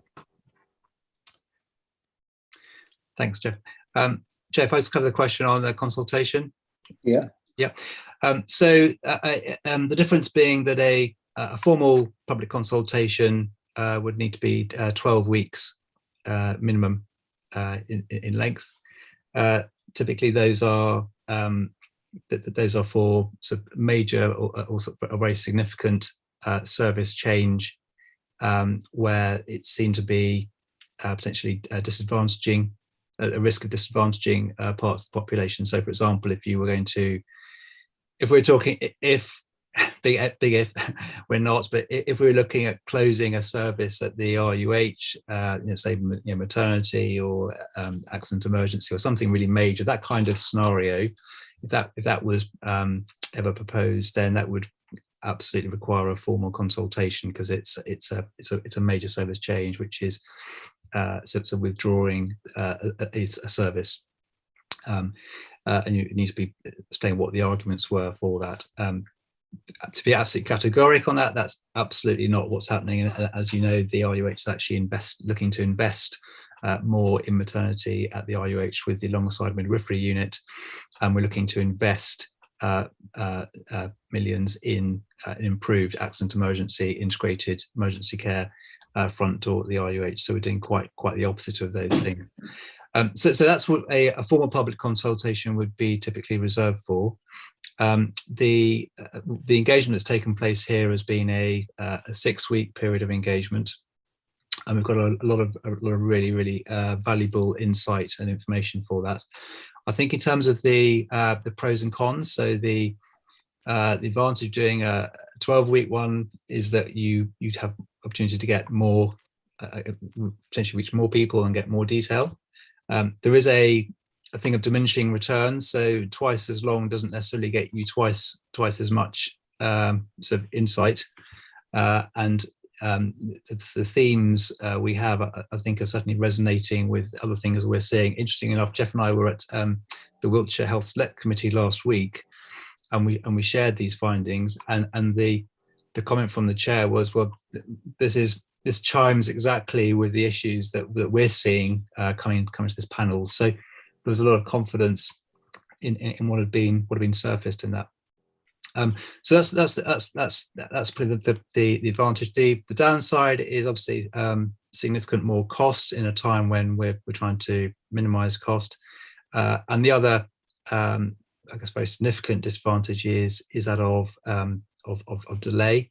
If we were to do a formal consultation, it's not just the 12 weeks, because in the NHS, if you do a formal consultation, you then have to do 2 more business cases. So you have to do a pre-consultation business case, then a decision-making business case, and then the strategic outline case, which is what we're doing now. So it would add probably as part of a year of delay to the programme.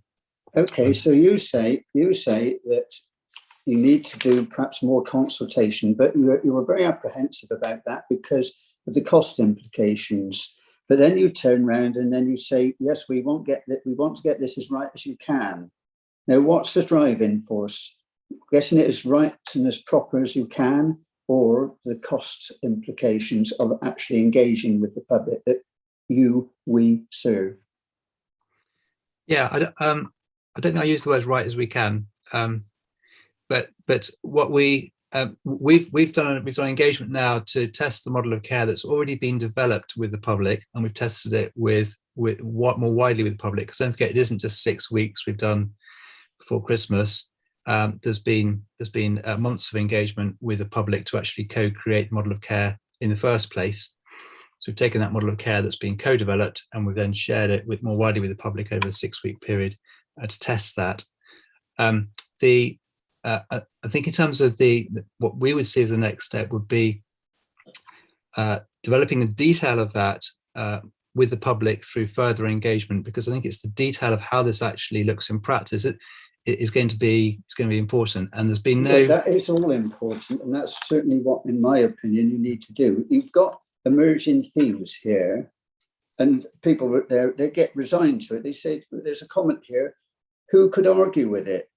It's difficult to have an opinion until we know more. So you're almost obliged in that to give them more information out. And then people can't get through to GPs or find NHS dentists. That was frequently raised.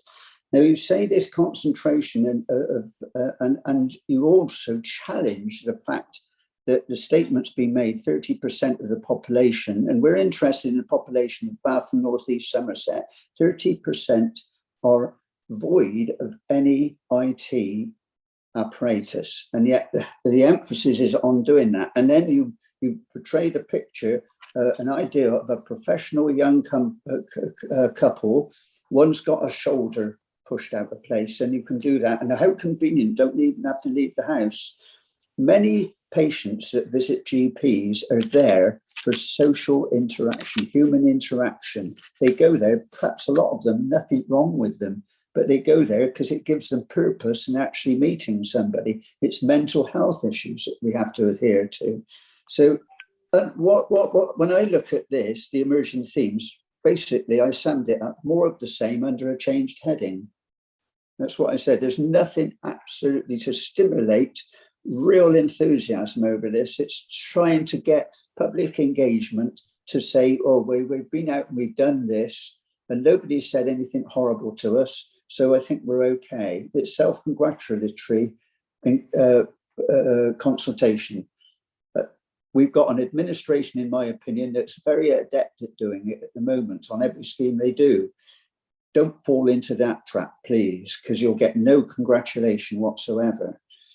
You're obliged, you want to develop care in more detail. This emergent themes is screaming out for that more detail. You need to do it, and in respect of localities, yes, respect of Bath and North East Somerset. I know we're looking at a bigger footprint, but principally we're here as a panel with governance over Bath and North East Somerset, not Swindon or Wiltshire, and that's where we want the emphasis to be placed. Are there any more questions? I think Liz, did you want to come in? I'm trying to unmute myself. I only wanted to say thank you very much for your presentation, by the way, and keeping us up to date. I can see Vic is obviously casting a critical eye, but you know, it's good that all this investment is taking place in the RUH, and we've won this bid, I believe, you know, to get more money. But you did ask, should we have an equalities? One of the questions you asked, should we have an equalities impact assessment? And I would have thought so. That's just my opinion. Okay, thank you.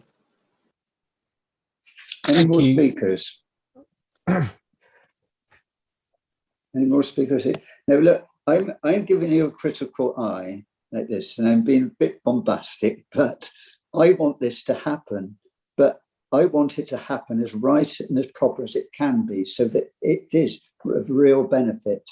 And I don't want it just to be convenient that those, and invariably it's people of pensionable age that are devoid of any IT equipment and have the bigger call on the health services.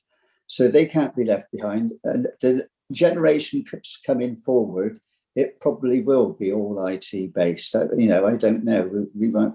Some of us might not be around then, but certainly, yes, we need an equalities impact assessment and go forward and develop the care in more detail. And that's what I would be an advocate of. If I could just respond, Jeff. Chair, just to say that's absolutely the intention. So as in to develop things in more detail. So the purpose of this work really is to set a very high level vision for what we want health and care services to be like for the population that lives in Bath and North East Somerset, Swindon and Wiltshire, because there will be this integrated care system looking over that whole patch. And it makes sense that all the organisations who are going to join that system have a shared vision of where they want to get to. That's been the purpose of this work.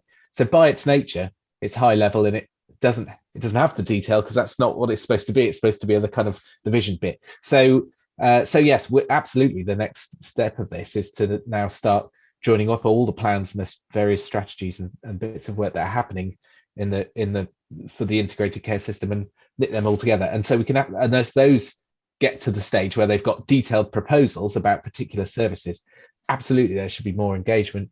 And if there's a need for full public consultation at those stages, then we should do it. And just on your point about the kind of the point I was making about my consultation for my shoulder and what have you, I wasn't trying to present that as like the ideal or as typical. That's something that's happened to me, so I thought I'd share it.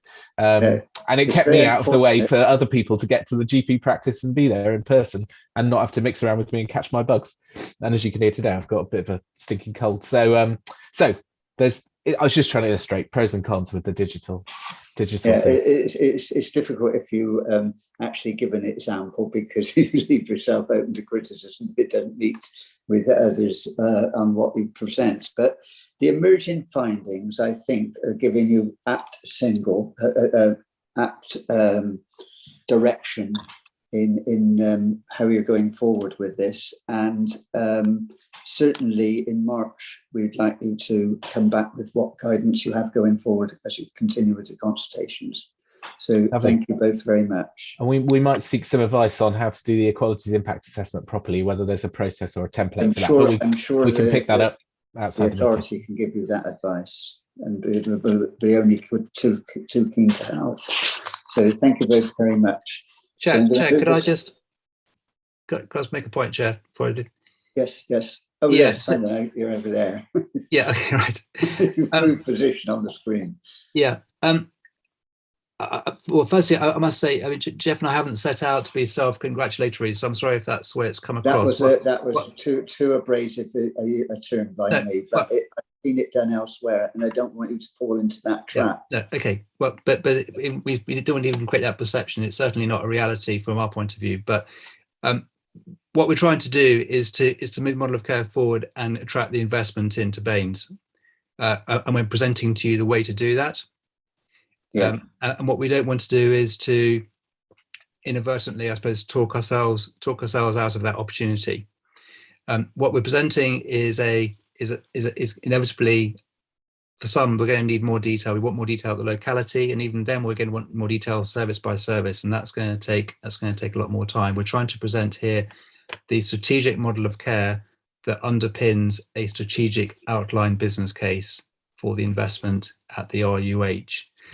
Which will run into hundreds of millions of pounds, and that's why we've engaged on the engagement has been on the strategic model of care to support that.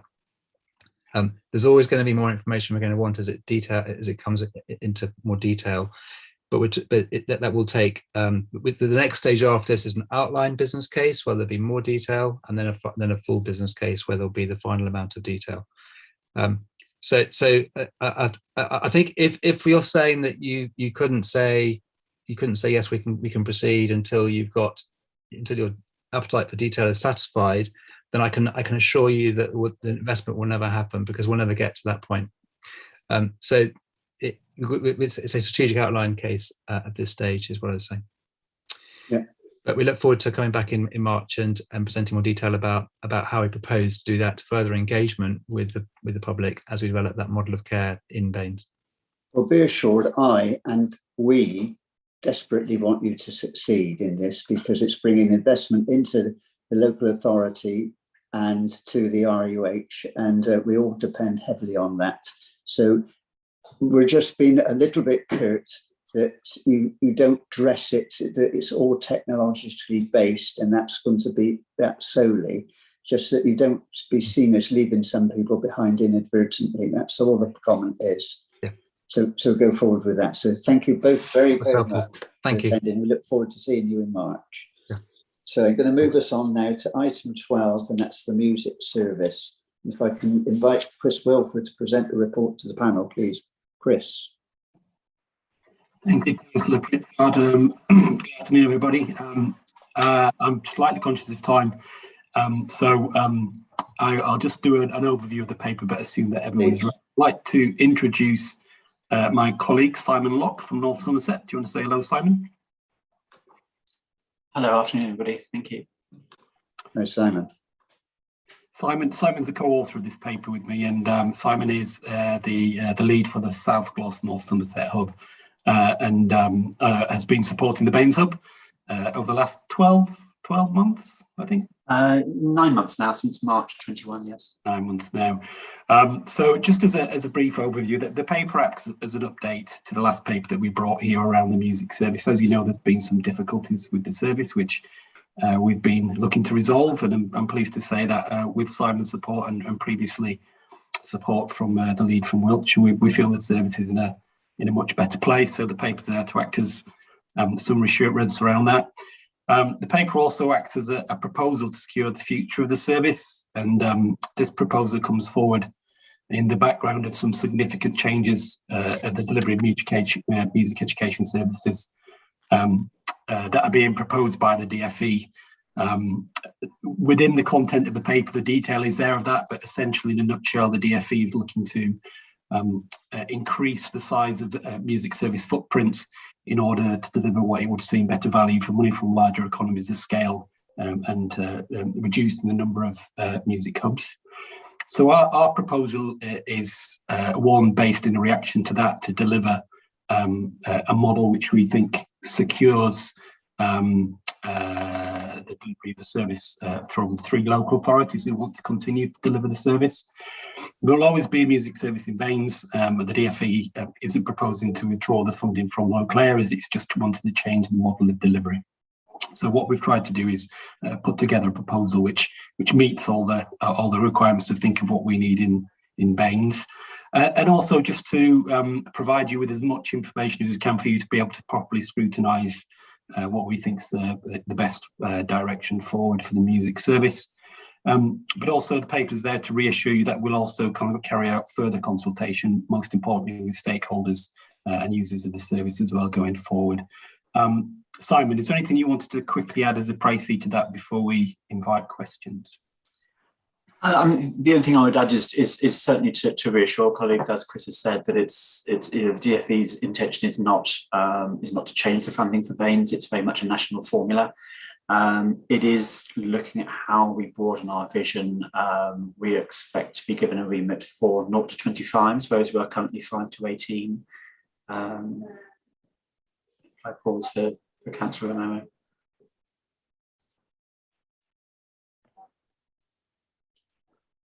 Hello.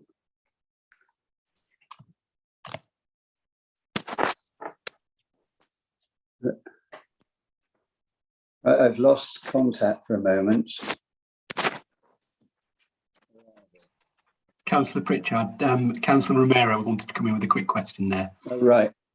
Dina, come in, please. It wasn't... Things going again. Oh, good. I hate to lose you, Vic. So, yeah, I just wanted to reiterate the point that both Simon and Chris has made about the, one of those key drivers coming from government. And we've seen this across other areas as well. So, the DFE in this instance wants music hubs that, have a larger footprint, but in other things that the council is involved in, such as tourism, we've also seen that the government has pressed us to create Visit West, because that's something then that serves a wider area as well. And there's plenty of other examples of similar scaled up working, not least around WECA now being the main driver for transport issues as well. So just really wanted to put that bit of context in there too, so you didn't feel that it's just the music service that is somehow being treated differently to other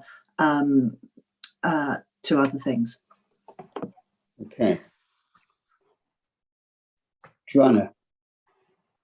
Hi, thank you for the report. Chris Wilford, you just said that about stakeholders, how you'll be consulting with them. How are you going to consult with 0 to 5-year-olds? That's a really good question. I'm not sure. I could be getting this wrong, but I'm not sure if Not to Five are using the service at the moment. But I will ask my colleague Simon. So currently our remit is 5 to 18. So our initial stakeholder engagement would be with the hub steering group and with parents, schools, young people who are currently using the service. So how would you be consulting with 5-year-olds? We would be engaging them, certainly if we can get views from youngsters, certainly through their parents as well. So, I mean, I remember with my own child going, in the forum, there used to be a music service there and they used to have a big event, and that's no longer the case. You know, I remember a wonderful quote my own child said about how standing on the stage made him feel like ants were eating his heart. So you have wonderful quotes like that from young people, and how will that be used and taken to government that actually music services are one of the most important things for young people at an early age that they need throughout their lives? I'm a bit skeptical about this better value for money, because essentially, you know, young people of all ages need that kind of education, especially with the situation of the pandemic and what they've been through with the little they've had. So how do we challenge this in a better way? I think that's one of the strengths of the proposal is by unifying the three authorities, North Somerset, South Gloss, Baines, have quite a shared strategic overview.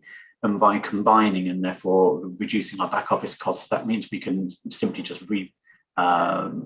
divert all of that investment into young people and doing more public performances. And as you say, these inspirational opportunities, particularly for the youngest children, that is what we are looking to do more of. This gives us the evidence and the feedback that we give back to DFE via Arts Council England, which continues to make the case for continued funding for music hubs. Just to reassure as well, Councillor, right, we feel equally as passionate about the music service. It's been a new service to me in terms of my portfolio, but I've really seen the value of it working within the wider directorate, particularly the work that we've done to link the music service up with our SEN service and the work that we've done around supporting vulnerable pupils. It's an incredibly valuable service for lots of reasons, for the young people it delivers, but also the way that it connects with other services that we deliver to children and young people. Sure, and it has a wider implication too for public health. You know, what we've just heard about the RUH and the issues they have there. You know, the way that young people feel about themselves is important, and music is a clear way of doing that. So I worry about what is on offer and why you've been directed to do that. And I can see that everybody wants to save money, but is this the best way of saving money? And I'm not sure anybody's really answering that. I guess what the Arts Council would say is that through having lots of small music clubs, you incur lots of management costs, and I think what they want to see is less of those management costs through a wider footprint. So those management costs will be rediverted into additional activities for children and young people. Okay, so I've just had a situation with my own partner on universities where, again, they're taking out management and they're making it harder. Actually, sometimes you do need good management to get people to those places. And actually what an awful lot of management does is make sure that providers come through the door and gets delivered to the right people. If you remove that, you stop that access.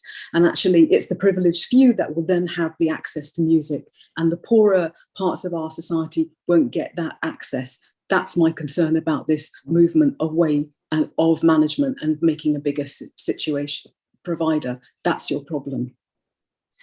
I think what we're proposing is that actually the frontline management is not being reduced, and that's the layer that really makes sure we deliver for a wider community.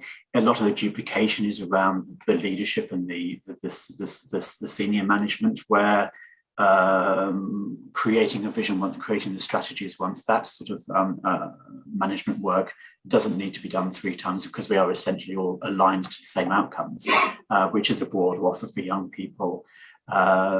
Making sure that's delivered is not something we're looking at reducing. And in fact, a few examples of what we've been able to achieve over the last 9 months, very much that is focusing on vulnerable children, those from disadvantaged backgrounds. We've been able to bring from North Somerset and South Gloucestershire our music therapy service. We're offering wellbeing programs in schools, enhanced workforce development. We've launched an inclusive choir and an inclusive band, which is providing for the most vulnerable youngsters, those who are disabled and with special needs. And working as well alongside other council services and hospitals. Just listening to Mary speak a few minutes ago around keeping support local for young people. That's certainly an avenue we're exploring with North Somerset as well. So I think it's by this wider footprint, it's really focusing our investment on frontline delivery, making sure we are getting these services in. What we're managing to reduce is the aspect of management which across those three authorities historically have been simply replicated 3 times. And it's saving as well through systems and processes that we can just design once and deliver 3 times, and that's an immense time and therefore a cost saving. So I can see that you're going to reflect in a way the area of WECA minus Bristol. So that's going to, and you are duplicating management over those 3 authorities, and I can see that. So there's a saving there. There's an efficiency in doing that. Minus Bristol, does that give you an adverse consideration in support from WECA? Because you want to think that they would be covering the whole of the area. Want me to come in there? I mean, I think it's not a minus Bristol. It's that Bristol is a very different music service at this stage, in that it's delivered outside of the local authority, and it operates in a much wider footprint. There is work that happens with Bristol Music Service, and through this collaboration, we want to try and closely work with them.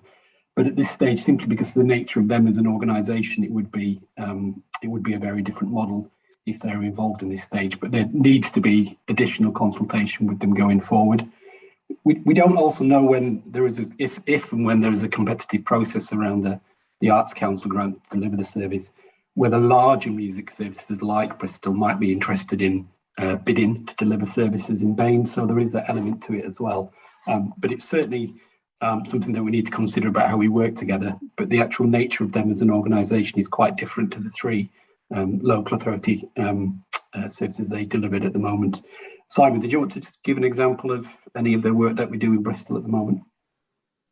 Yeah, one of the larger aspects we've been working on over the last 9 months is an inclusion strategy, of which Bristol are a very strong provider. They have a lot of expertise around inclusion and EDI approaches.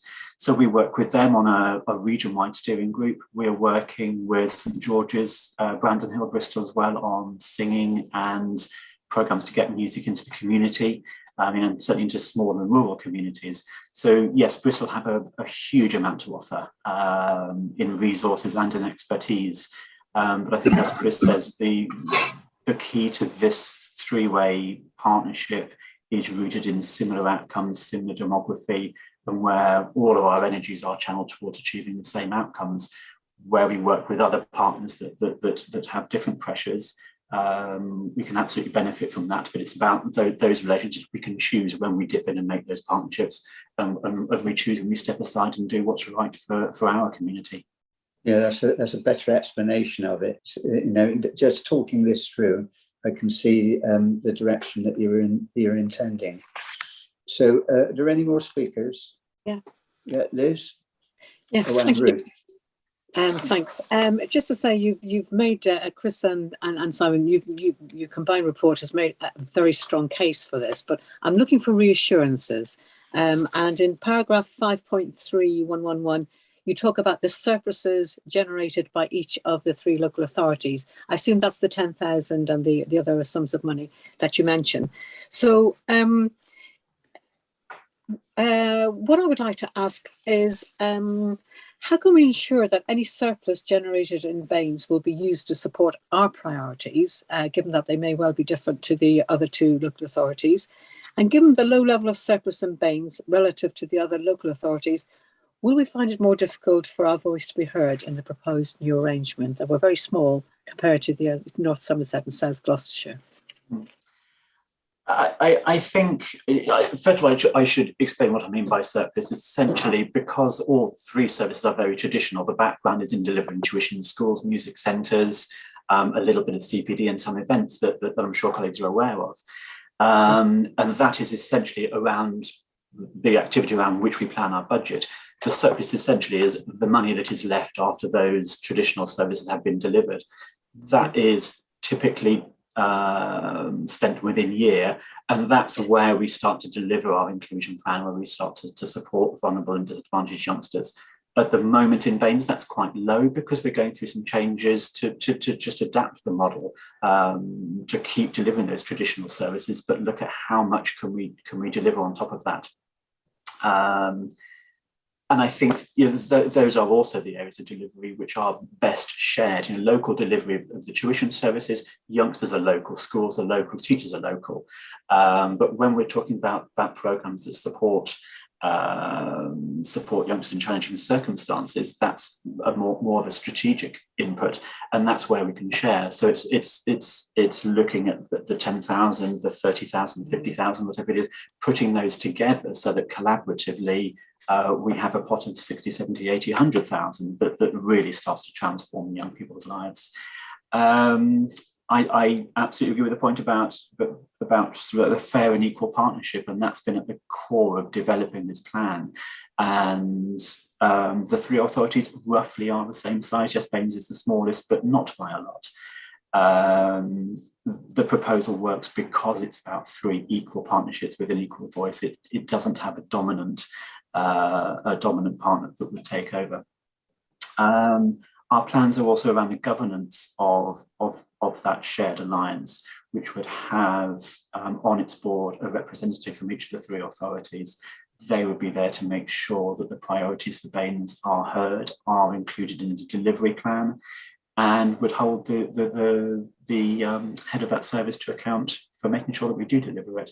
So there would be a strong voice there, an equal voice for each authority. Thank you. Thank you very much. Ruth. Yeah, thank you. No, I think from what I understood from reading your report, this partnership is a very sensible idea, and it doesn't sound as if you really have that much choice about it if you're going to be having to make a bid for this funding. And I was just going to say that I think it should be as far as possible that the offer should be as inclusive to offer. Sorry, I'm not being very clear, but I think it's very important to reach as many young people and children as possible, and the sharing best practice I think is a great idea. I had one question to do with provision of musical activities for deaf and hard of hearing children, which may sound a bit strange in the first instance, but I think it's been proven that they through rhythm and so on, they can benefit from it. So I was just wanting to ask if that was something you can bear in mind when you come to your well-being music practice later on. I saw that was part of your vision, and I just wanted to commend that. Thank you. Thank you. Yes, I mean, that is certainly at the core of our vision. Our inclusive choir currently works with non-verbal, very much most profoundly disabled youngsters who are engaging with music in that kind of way. And we are looking at inclusive ensemble, which has started. Actually, we've run 4 sessions so far, focusing on young people in mainstream schools with SEND. But as that broadens out, it is absolutely those who need other ways to engage assistive technologies that we're looking to provide for. Okay, any more speakers? I don't see anybody showing. So Simon and Chris, you've both given a good framework of intention of the music services going forward. The recommendations, we've got 3 considerations under recommendations. I think they all cover aptly what you've given to us by way of additional information. So can we take the recommendations as read? Does the panel support that?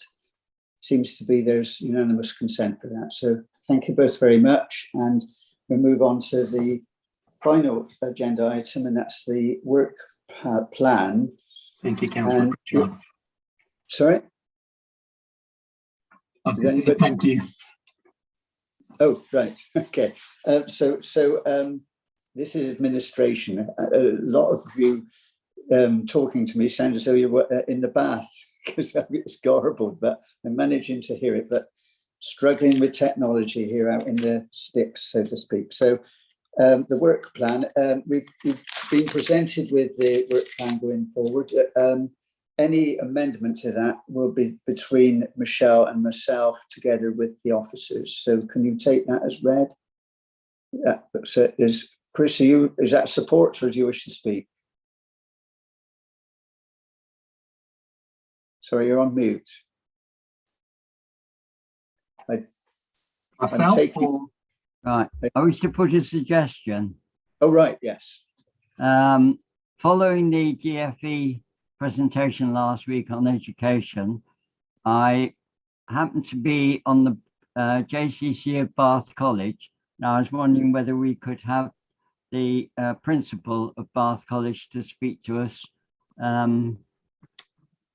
Jane Davis, who has recently come into post.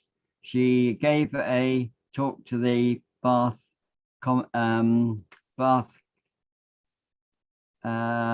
Commerce, Trade and Commerce. Yeah. And I thought it would be a good idea to have her to talk to us at some stage. I realise we may not be able to do it next month, but to put it in the pipeline, please. Okay, thanks, Chris. And Kevin? Just one thing, I noted that for the next meeting, Mary's going to be presenting a paper around children's services. Mary very kindly offered to provide some information a little while back about voluntary services and how they support the LA services, and just wondered whether that was going to be part of what Mary was kindly going to pass on to us. Mary? Actually, Kevin, we've now had a report from the Voluntary Sector Network. They provide an annual report. Would it be helpful if we send that around to colleagues, because that might answer that question? Yeah, providing we get a picture from that of how they all interlink would be the thing, because just something succinct about how these services come together would be great. Yep, I'll do that. Thank you. Right. Yes, it seems to have gained approval from the panel members. Is there anything else anybody would like? No. So, right. Well, thank you all very much for what is again a long meeting. We don't seem to be able to abbreviate them at all, but thank you all for your input. And I'll bring the panel to a close now at 1:15.